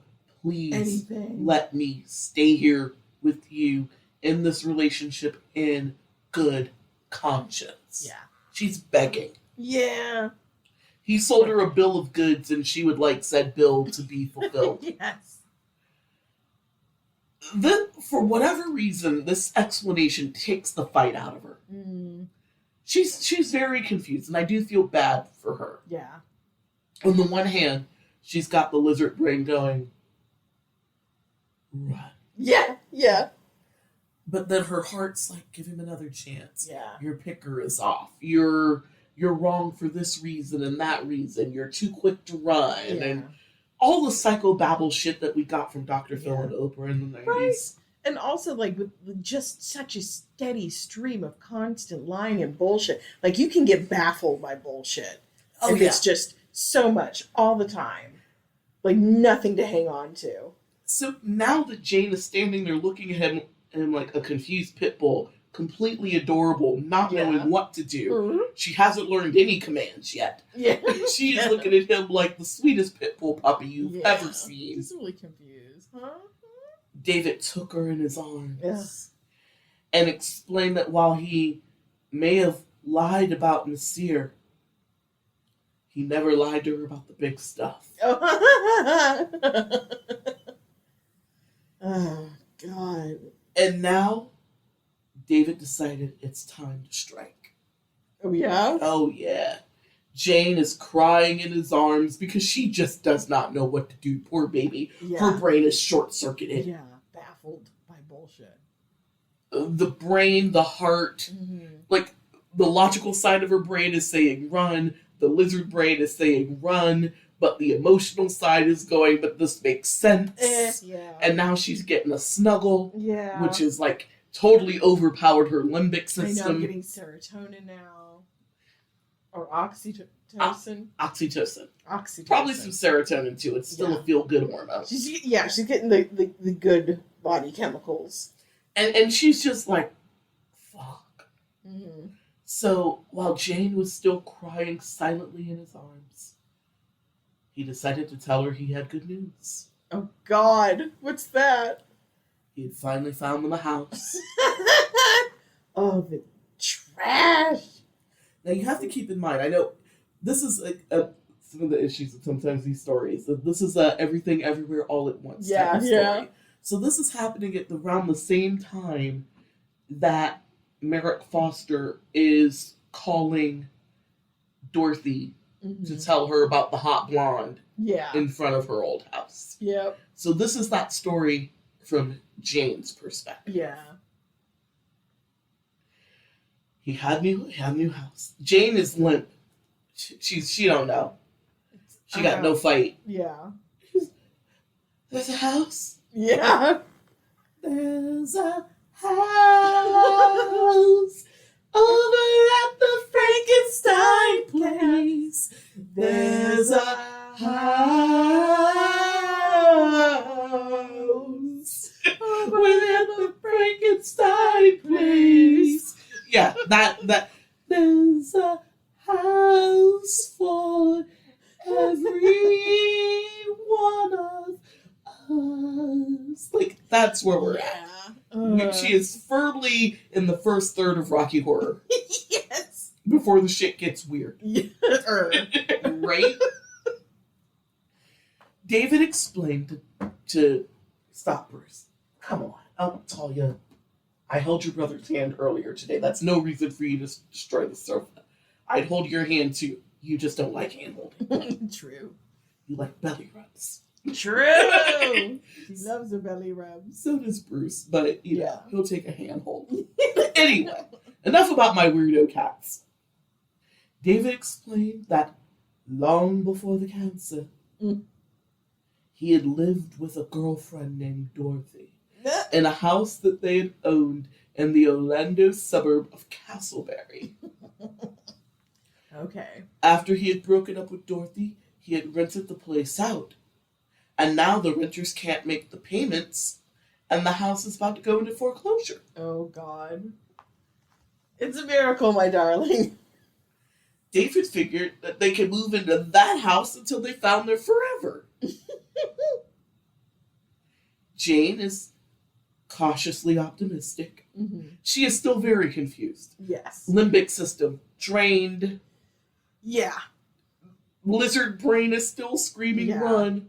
Oxytocin and serotonin are screaming, we might get some dick tonight. Yeah. Like, But the adrenaline is worn off. Yes. And she's tired. Her desire to put down roots with David was so strong.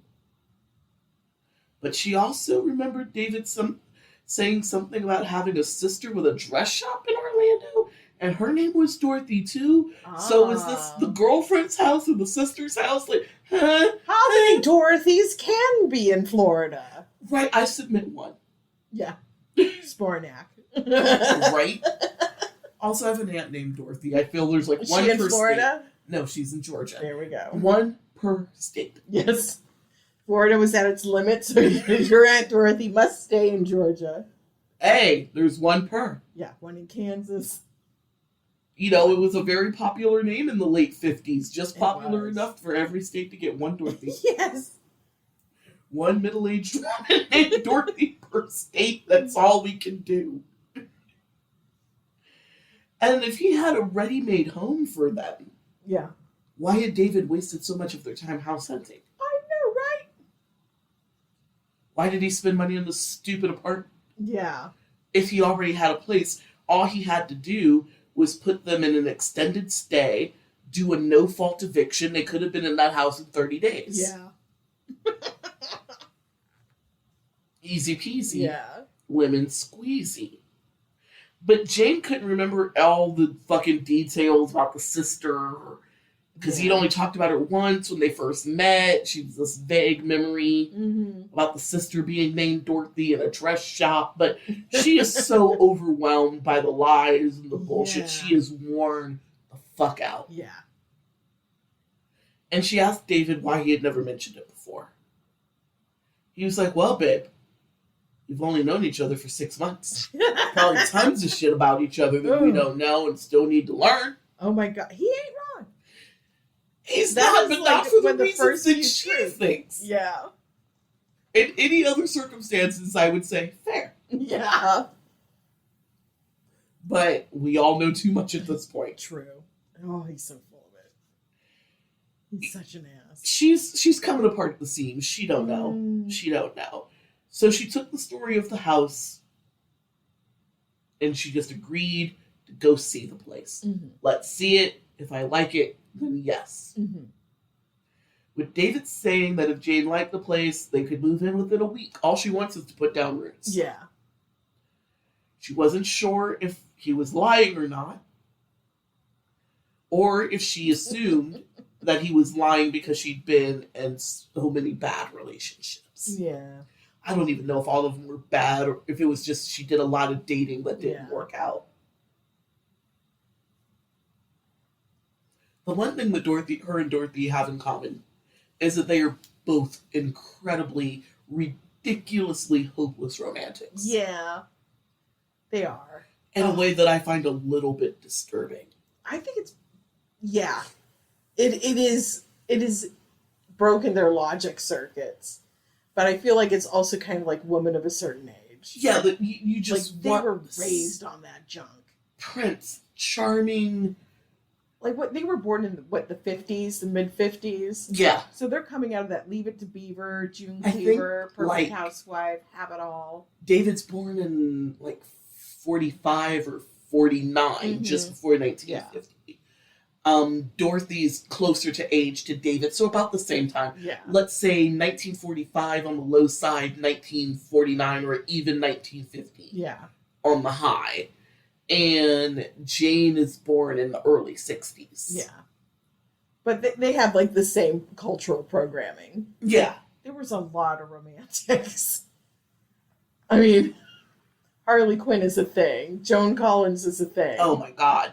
V.C. Andrews was fucked up as her romances are. Oh my God. She ain't never met an uncle she ain't want to fuck. But even to this day, we're sold happily ever after. But now we have the internet and can talk to each other about, does he do this bullshit to you? You know what? Speaking of happy endings, Mm-hmm.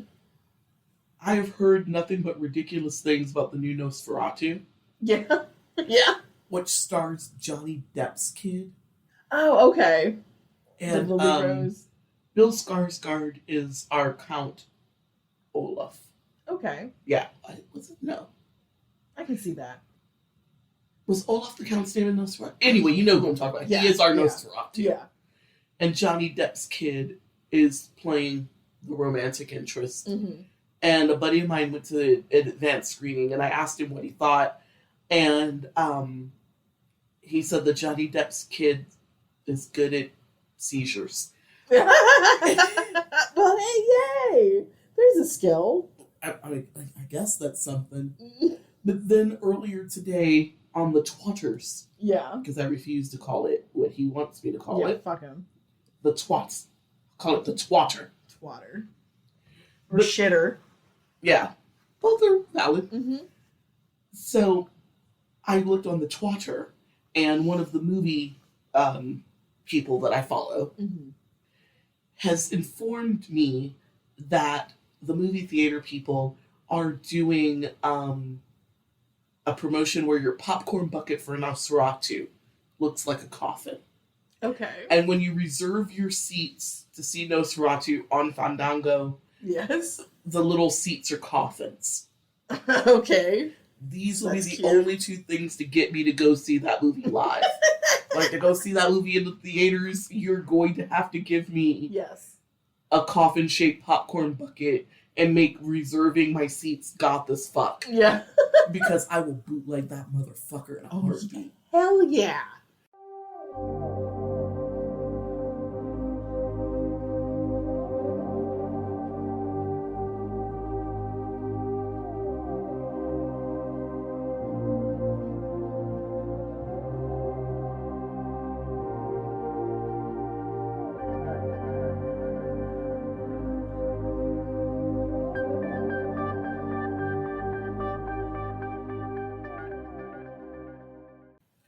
So let's get back to old David and Jane. Oh my god.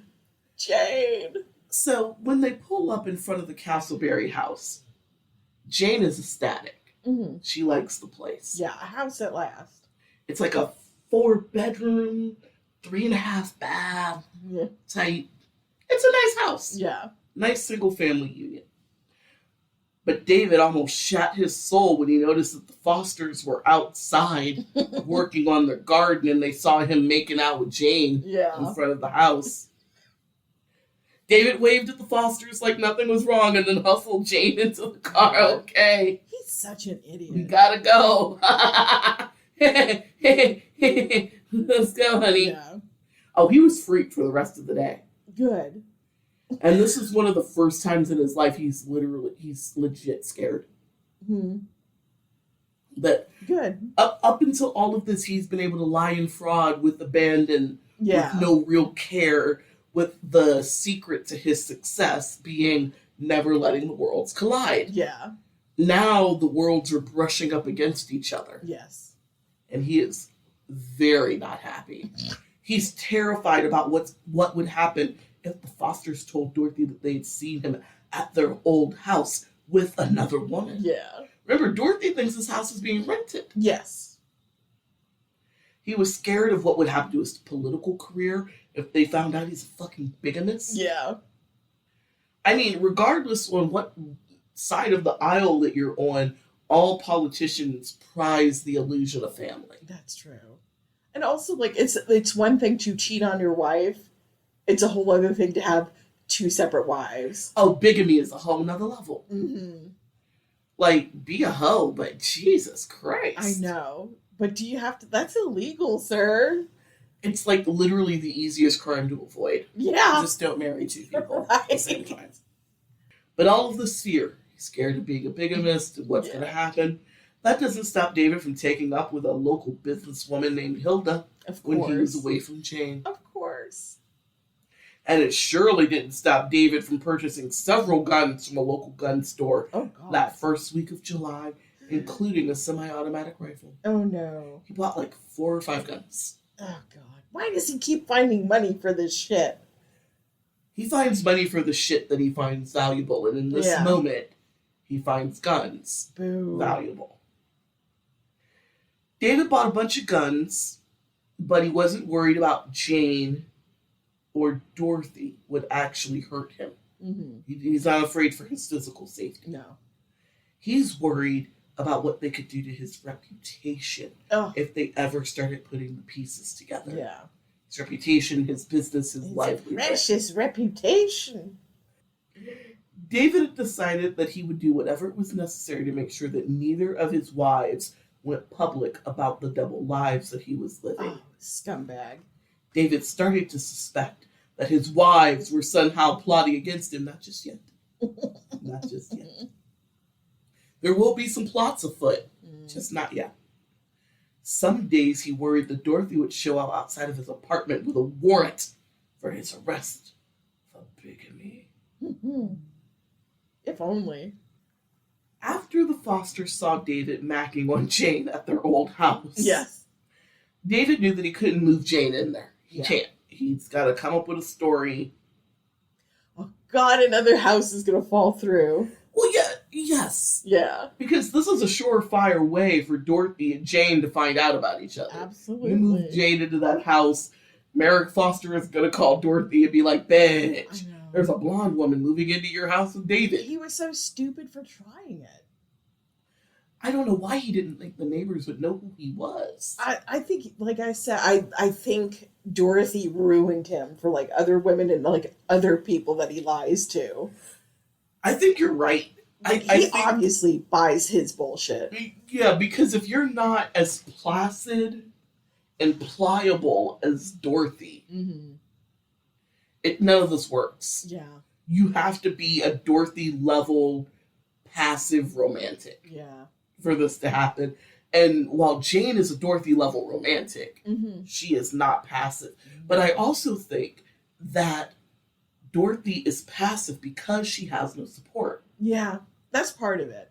She doesn't have a lot of friends, or at least long-standing friends. Like when they're in Florida, she makes friends, Yeah. but not in a way that they're going to be looking out like that, Mm-hmm. because they only know her with David. Yeah. They don't know anything about her before. Yeah. And I think if she would have stayed in LA, where she has friends that knew her during Archie, after Archie, Yeah. know her life before David, Yeah. No, the maybe, say chic version of her. right, maybe other people would have gotten to her ear. Yeah. His biggest downfall, I think, with Jane is moving her to where she has family and support, where people that she loves and trusts and respects outside of David can get into her ear Yeah. and make her think. Yeah. And who observed David? Yeah. And get to know him. Dorothy's friends don't know him. Hell no. Her parents met him once when he moved them up to Pennsylvania, I think. Yeah. Yeah. And he got the fuck out of Dodge because those old people were looking at him funny. Yeah. They were 80, not dumb. Like, if she'd had anyone in her life that would be like, hey, that seems weird. Maybe he wouldn't have gotten to her for 12 years. Perhaps. So the day after he bought his guns, David went home and told Jane that they couldn't move into the house because the renters had finally made good on their payments. Okay. And Jane is like, but if the renters brought your house to the brink of foreclosure, Right? shouldn't you just evict them? Yeah.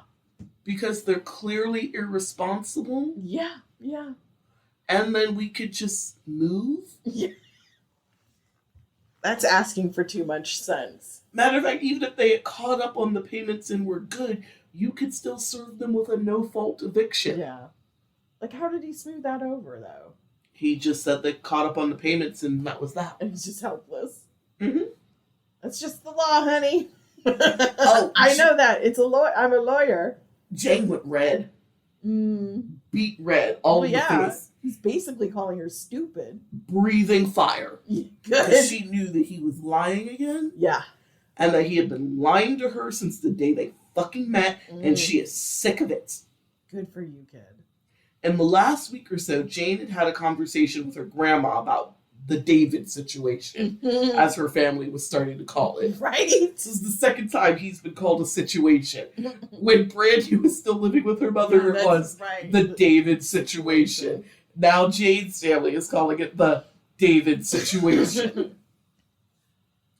And Grandma told Jane that she could stay at her place if she needed somewhere to go. Oh, good. Grandma's out of town most of the time anyway, so Jane could have the whole house and have her privacy.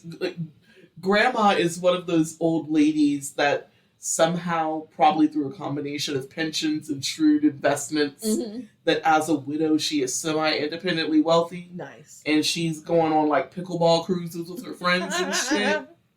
So she's not home a lot. Yeah. That's why Jane can just like crash there for, you know, whenever. And Jane decides to take Grandma up on her offer. She's tired. Yay. Knowing that she had a place to go, Jane told David she's leaving and started packing her suitcase. She's tired. And she thought that David looked pathetic. Yeah, he probably did. She was just like, fuck this guy. Yeah. So David comes home. And he had gone into the evening fully prepared to lie to Jane about the house. Of course. He's got a lie lined up. He's got a lie ready. I'm excited to try it out on you, babe. Yeah. He didn't know that Jane had been planning her own surprise that day. Oh, really? She's pregnant. Oh, Jane. They've been thaka. Yeah. She don't believe him, but the thaka is still happening. Yeah. David tried to think up a way to get Jane to stay. David knew that Dorothy would never have him back after he had left her and her children penniless. And a life with Jane... abandoned. Man, and a life without Jane seemed absolutely unbearable. I know I keep coming back to it, but in his weird reptilian way, he loved them. Not enough to not cheat on them and to abandon Dorothy and the children. Not that much. No, possession. This is animal possession. He values these people. Like, no. What kind of love is this? Like I said, love and realness is only as valid as the people that you're in the room with. And Dorothy and Jane both felt genuine love for this man. I don't doubt that. From this man. They felt up until shit starts to fall apart. Yeah. They feel that they are loved, that they are treasured, that they are respected, and they are cared for. Up until it falls apart. Yeah. Then all bets are off. But David is crushed by the thought of losing his loves. He doesn't like it. My toys. He decided that the best way through this is to tell Jane some version of the truth about his finances, and hopes that he could play on Jane's sympathies, her good-hearted nature, her kindness, her love and desire to see him on his feet and succeed.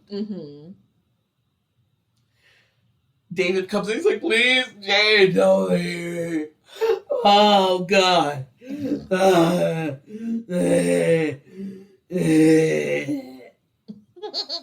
It's a lot of that. Very moist. And slimy. Ugh. Jane stopped packing when she saw that David was crying. But she didn't rush to him like she would have 3 months ago. Yeah. But the tears did soften her. Normally she would have run up to, oh, darling, please don't cry. Yeah. But now she's like, Yeah, what is it? As David cried, he admitted that he had lied to Jane about the money. That his love for her was real, but he had lied about having millions of dollars. Jane, I'm in debt.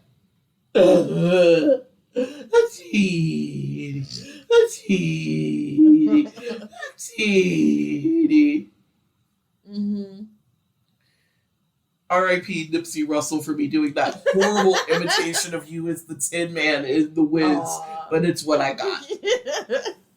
R.I.P. Nipsey Hussle and Nipsey Russell. Amen.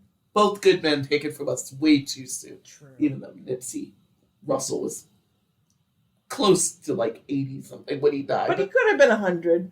I'm just saying. Taken too soon. I'm just saying. Yeah. Nipsey Hussle and Nipsey Russell are gone. Yeah. And this creature known as David Miller is still left to live among us. That's so depressing. Just saying. We could have had better shit. Yeah. But here we are. True.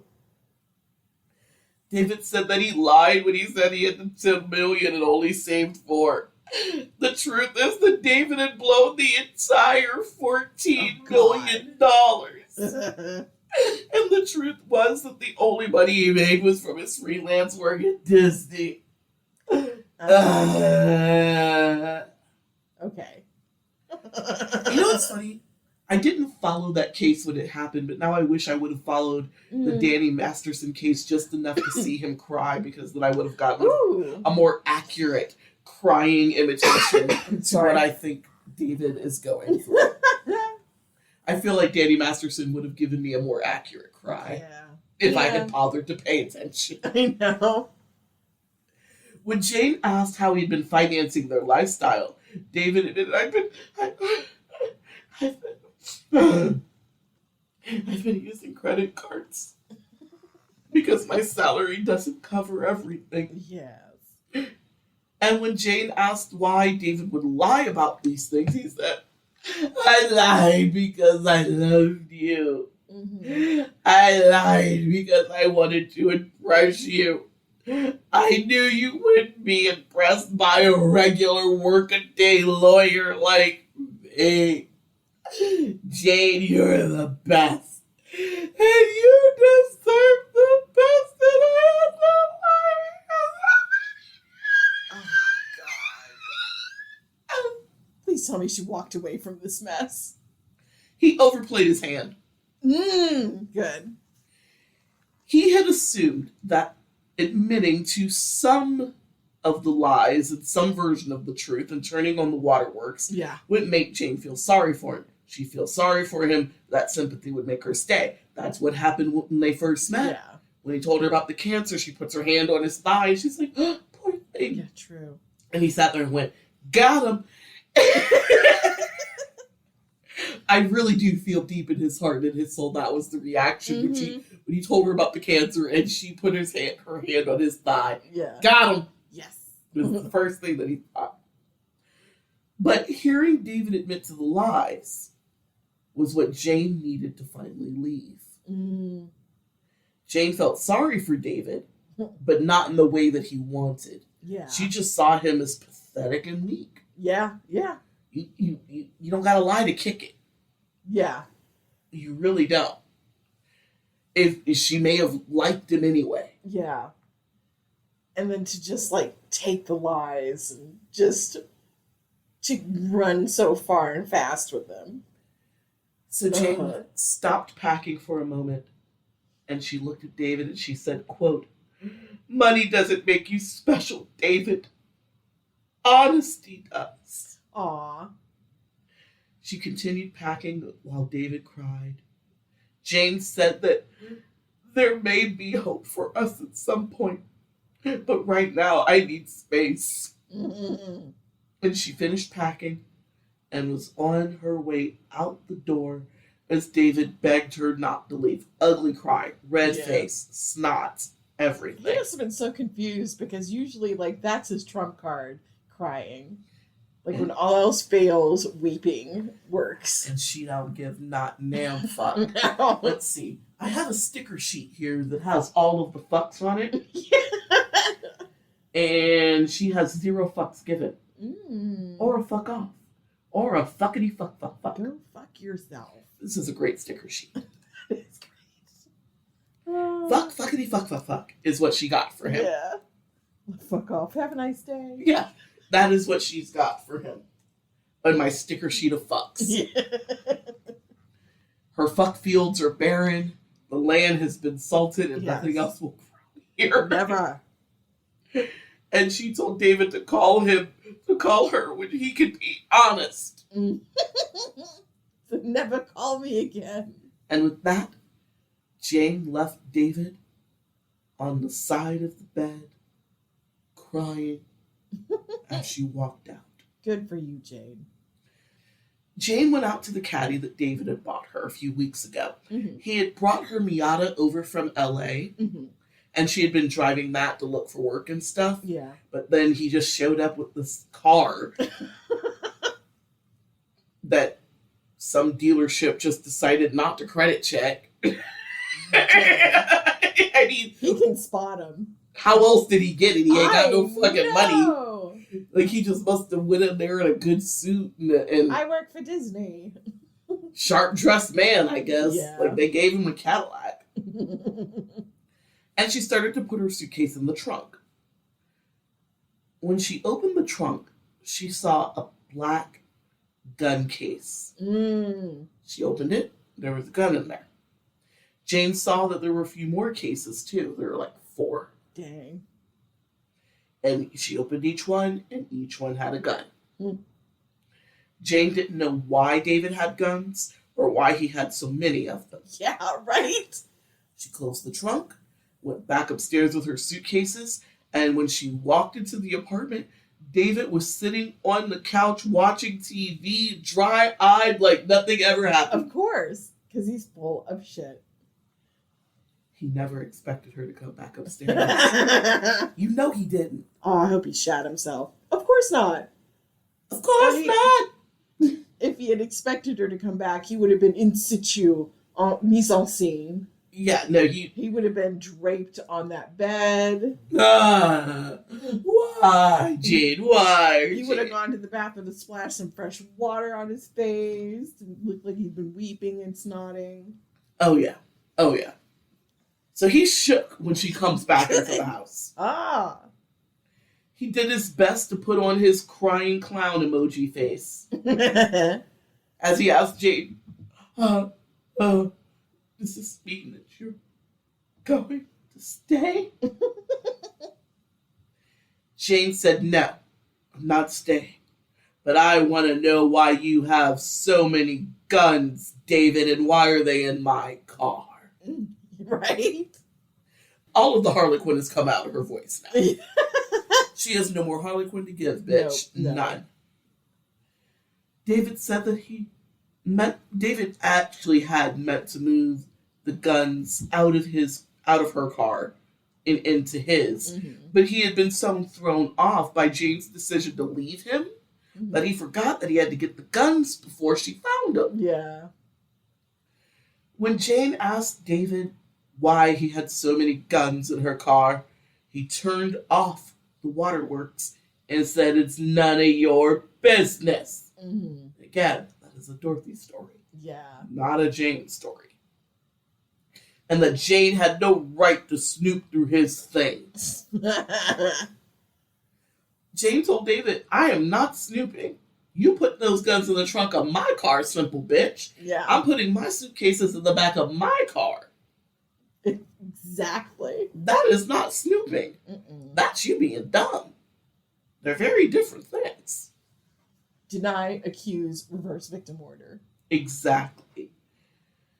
And before going off on a tirade about how she and David had decided not to become gun owners, they'd had a whole conversation about it. She felt that they were unsafe and he had agreed with her and they decided that they weren't going to have guns. It's Florida. There are gun people in Florida. Yeah. Well, there's gun people all over America, but in Florida most specifically, there are gun people and that's why they have the conversation. Yeah.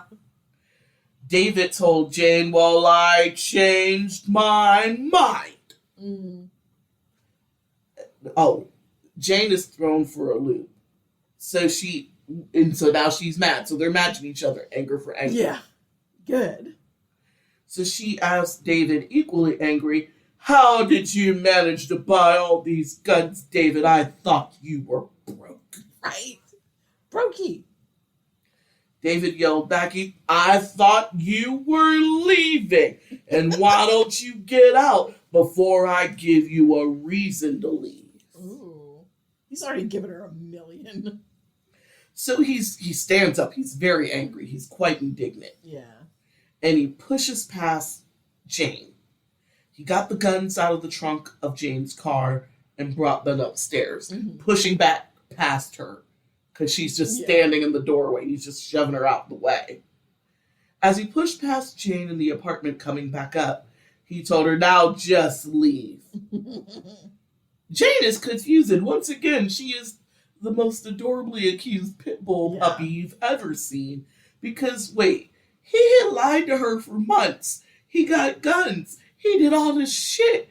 And he is mad at her. Of course. Well, I ain't done nothing. Deny, accuse, reverse victim order. She has not. been Darvoed.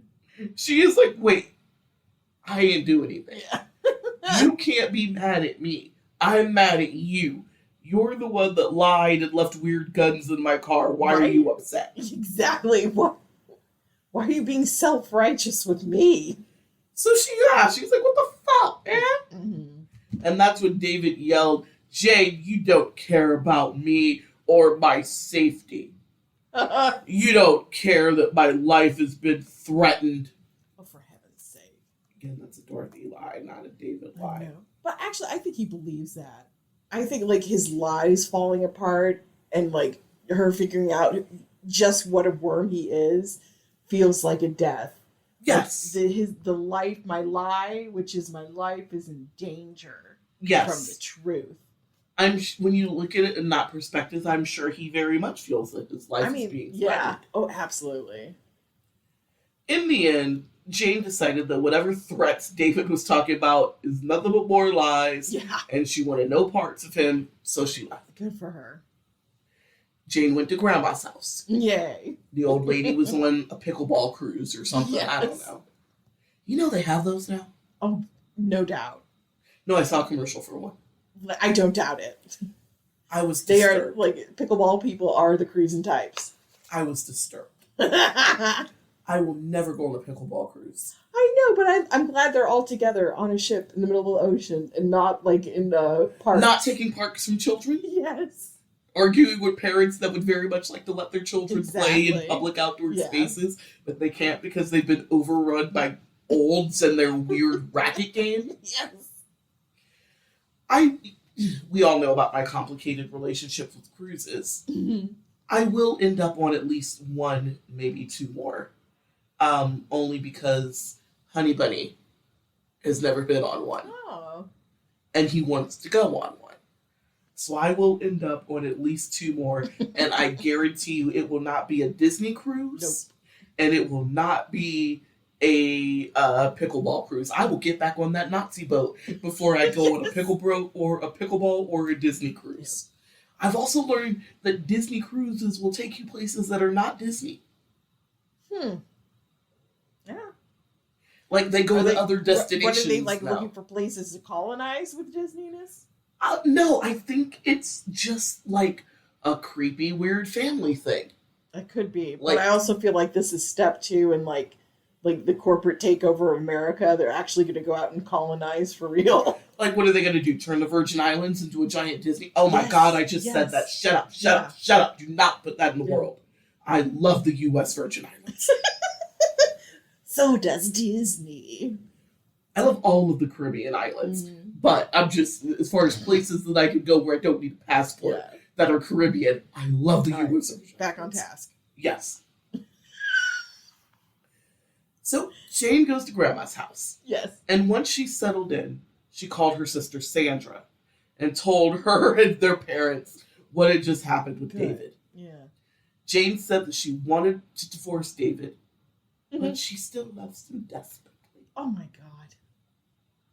And now there's the complication of her pregnancy. True. Jane had no intention of telling David about the baby. She's like 4 weeks along. Yeah. She's maybe 2.5 weeks late. Yeah. But it's early days. It's early days. Also, she's pregnant. She's been pregnant before. She knows her body. Yeah. She did the pregnancy. The home test came up positive, but she hasn't gotten to the point where she feels like, okay, I need to go to the doctor to follow up. Yeah. Because she wanted to surprise David first, and then that first doctor visit would be all lovey-dovey, is what she wanted. Yeah. So now she's not going to tell him shit. Yeah. And she doesn't feel safe around him anymore. She saw those guns. Yeah. After talking to Sandra and their parents, Jane called now 16-year-old Dylan and asked him to come hang out with her at Grandma's house. Aww. A few minutes after Dylan got there, David pulls into the driveway. Oh my God.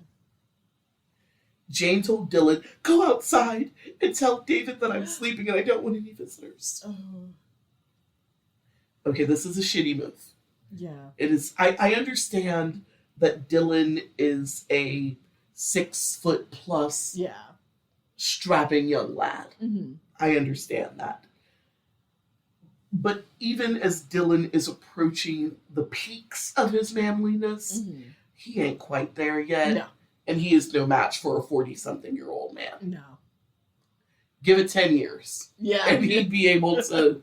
whip this guy. Right. But this ain't that. No. Also, Dylan doesn't strike me as a street fight type of kid anyway. Not a lot of 16-year-olds are. I mean, there are some They that like to imagine it. Right, but there are some that have lived through some shit and can handle something not like one of that. those kids. And Dylan is not that kid. Fortunately and unfortunately at the same time, right? Dylan tried to keep David out the house, but like I said, he's no match. Mm. Cusp of peak manliness. Yeah. Not there yet, but the cusp. But it is a punk move to send your kid out to deal with It is. It's like, you barricade your baby in with you and you call the cops. Right. I don't care if he is a big baby. Yeah. David, of course, pushes past Dylan and goes into the house where he finds Jane sitting in Grandma's bedroom on the bed. Jane told David that he wasn't welcome in this house and he needed to leave or she's going to call the cops. Mm-hmm. David is now livid. How dare Jane tell him what to do? He walked over to Jane, put his hands around her throat, and started to squeeze. Mm. Jane screamed, of course. Yeah. And while he's trying to choke her out, David is just yelling at her, "You won't tell me what to do, Jane Miller!" Dylan ran into the room, and thank fuck, he sees David choking out his mom. He throws his best football shoulder tackle in there. Nice. It's enough to get David off of his mom. Yeah. But then David's like, oh, jeez, it dude's really pissed. So he runs into another room and calls 911. Mm-hmm. Now, while Dylan is, like I said, he's a big kid, but he's not able to take David. Mm-hmm. Hate it when I skip far ahead like that, when I just know what I'm doing. Anyway, so Dylan calls 911. David can hear that Dylan has called the authorities, so that brings him to his senses. He leaves the house. Mm-hmm. And before he leaves, David whispered to Jane, "Look what you're doing to me. You're making me crazy." Oh, fuck off, dude. She ain't make you do no such a thing. I know. What a bitch. What a nasty little bitch he is. Well, if you would just believe my lies and rock with my bullshit, we wouldn't be having this conversation. I mean, it's like it's self-centeredness and selfishness to like a degree where I'm like, just lock him up. Cask of the Amontillado side. Just take him down into the basement and wall him in somewhere. And the cask of Amontillado comes with good wine. It does. Because that's the whole point. We'll have a little treat afterwards. Yes, there'll be good wine. Yeah. And cheese. Maybe some amaretto. It's just like unbelievable. It's like, wow, how did you not get strangled in the cradle? I don't know why I think the cask of Amontillado is a red wine, a deep red wine. It has to be. With a hint of amaretto. Are you kidding me? Edgar Allan Poe never tasted a white wine. He didn't know such a thing existed. True story. Fucking drunk. If it wasn't opium, it was wine. So the cops get to the house after David has already left, but Jane is willing to press charges. Yay. But she stopped short of getting a restraining order. Well, I mean, those don't do anything. 6 of one, half dozen of the other. It's documentation, that's it. I think your restraining order is only as powerful as the psycho that you get it against. That's true. Some people might be spooked by that. There's a certain brand of psycho that will be scared off by a restraining order. It's too close to the authorities. Yeah. But then there's that other group. Yeah. Jane told the cops that she was confident that David wouldn't be back and that he wouldn't do anything like that ever again. Oh, God. My sweet, wonderful Jane. I know. It couldn't happen to me. Not a woman like me. I'm going to go on the record on the show right now to however many hundreds, thousands, tens of people that are listening to us right now. If you run into a person, and I'm not even going to gender this, a person that is willing to do you physical violence, but they don't kill you, they just scare the fuck out of you, trust and believe they are willing to do it again. and again and again, and Mhm. eventually you will get hurt. Yeah. There is no such thing as it could never happen to me. Amen. Once they've proven that they can be violent once, it will only escalate. The first time they put hands, you need to bounce. Yep. Yeah. No matter how much time you've invested, no matter what you think the future holds. Just bounce. Yeah. And if you're not willing to go to the cops or willing to do a restraining order, I get it. The legal process for these things is fucked up, Yeah. and it'll make you feel worse Yeah. than the original incident because you're going to be treated like a scumbag Yeah. criminal instead of the victim that you are. Yeah. So if you're not willing to go to the authorities, I get it. But if you're not willing to do that, you need to make sure that you can go someplace where you can hide, where you can just kind of disappear Yeah. and start a new life. Yeah. Have the kind of friends and family that ain't going to tell him shit about you. Mm-hmm. Leave that apartment, whatever it is that you got, that somebody could go trace, Yeah. change that email address, get a VPN for your internet, Yeah. and keep it pushing. Because none of that stuff is worth your life. Because they will do it again. Yeah. And it'll keep getting worse until they fucking kill you. Exactly. That's a little PSA from Talk Dead. No exceptions. Run away. Run away. Because it's true. Yeah. If they'll do it once, they'll do it again. Absolutely. If they're not checking themselves into the psychiatric ward and saying, we can't see each other because I need to fix this about me. Get out. Yeah. Even then, get out. Fuck Yeah. that. Don't let them manipulate you. Just leave. Exactly. It's like, wish them well, run away. The only issue, though, David did come back. Of course he did. After Dylan left to go back to his dad's house, because his dad basically is like, I know that's your mother and you love her, but you need to come home now. Good dad. You either come home right now in your own car under your own steam, or I have to go drag you home. And if I have to drag you home and David Miller shows up, you're going to end up fatherless. Yeah. So come home. Yes.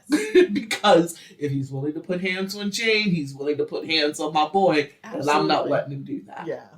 So Dylan went home. Good. Good call. He should have took his mother with him. Yeah.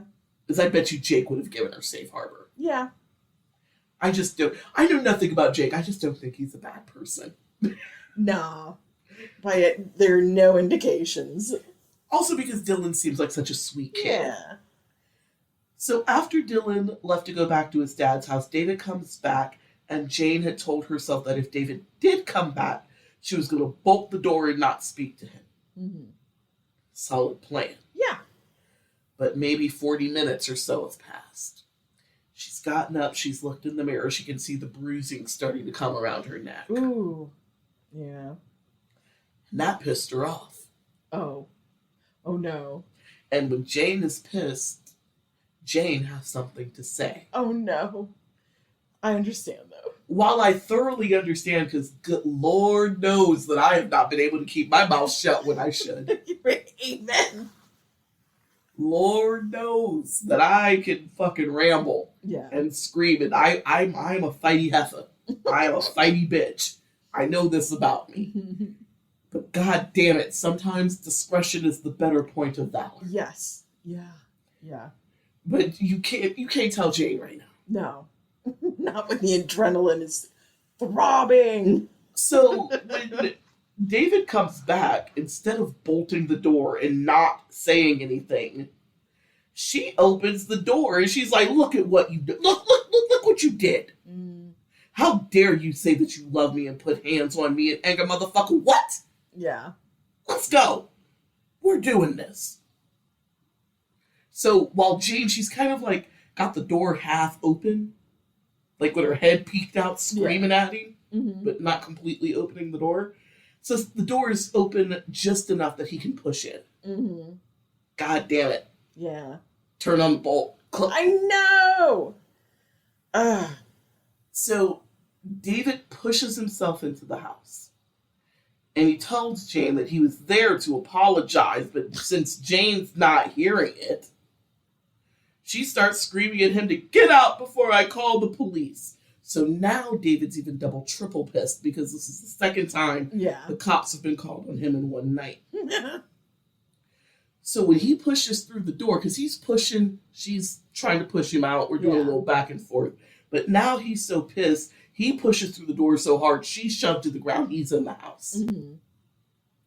Now he's standing over Jane, and he told her that she should be sorry for calling the cops on him. Oh, trash. Then he got Jane to her feet, dragged her into the kitchen, where he opened up a 4-foot-tall, lockable utility closet in the kitchen and told her to get inside. Oh my God. She said no, as you should. Right? And David told her, if you don't fucking get in there, I will shove you in and make you get in. So, feeling that she has no real choice. Yeah. I mean, you do have a choice. I know, you'd have to shove me in. I mean, and you would have several stab wounds, bite wounds, claw marks to show for it. There are always choices. Oh, yeah. She chooses not to have any more harm on her person, so she gets into the little closet semi-voluntarily. Yeah. And she's locked in this closet with cleaning supplies. Nothing but bleach and Pine Sol in there. Once David gets her into the closet and locked in, he's pacing back and forth in the kitchen, screaming at her that his life is no longer worth living because of her. She's ruined everything. Why couldn't she just be happy? She's never satisfied. He's talking to Jane and Dorothy at this point. Yeah.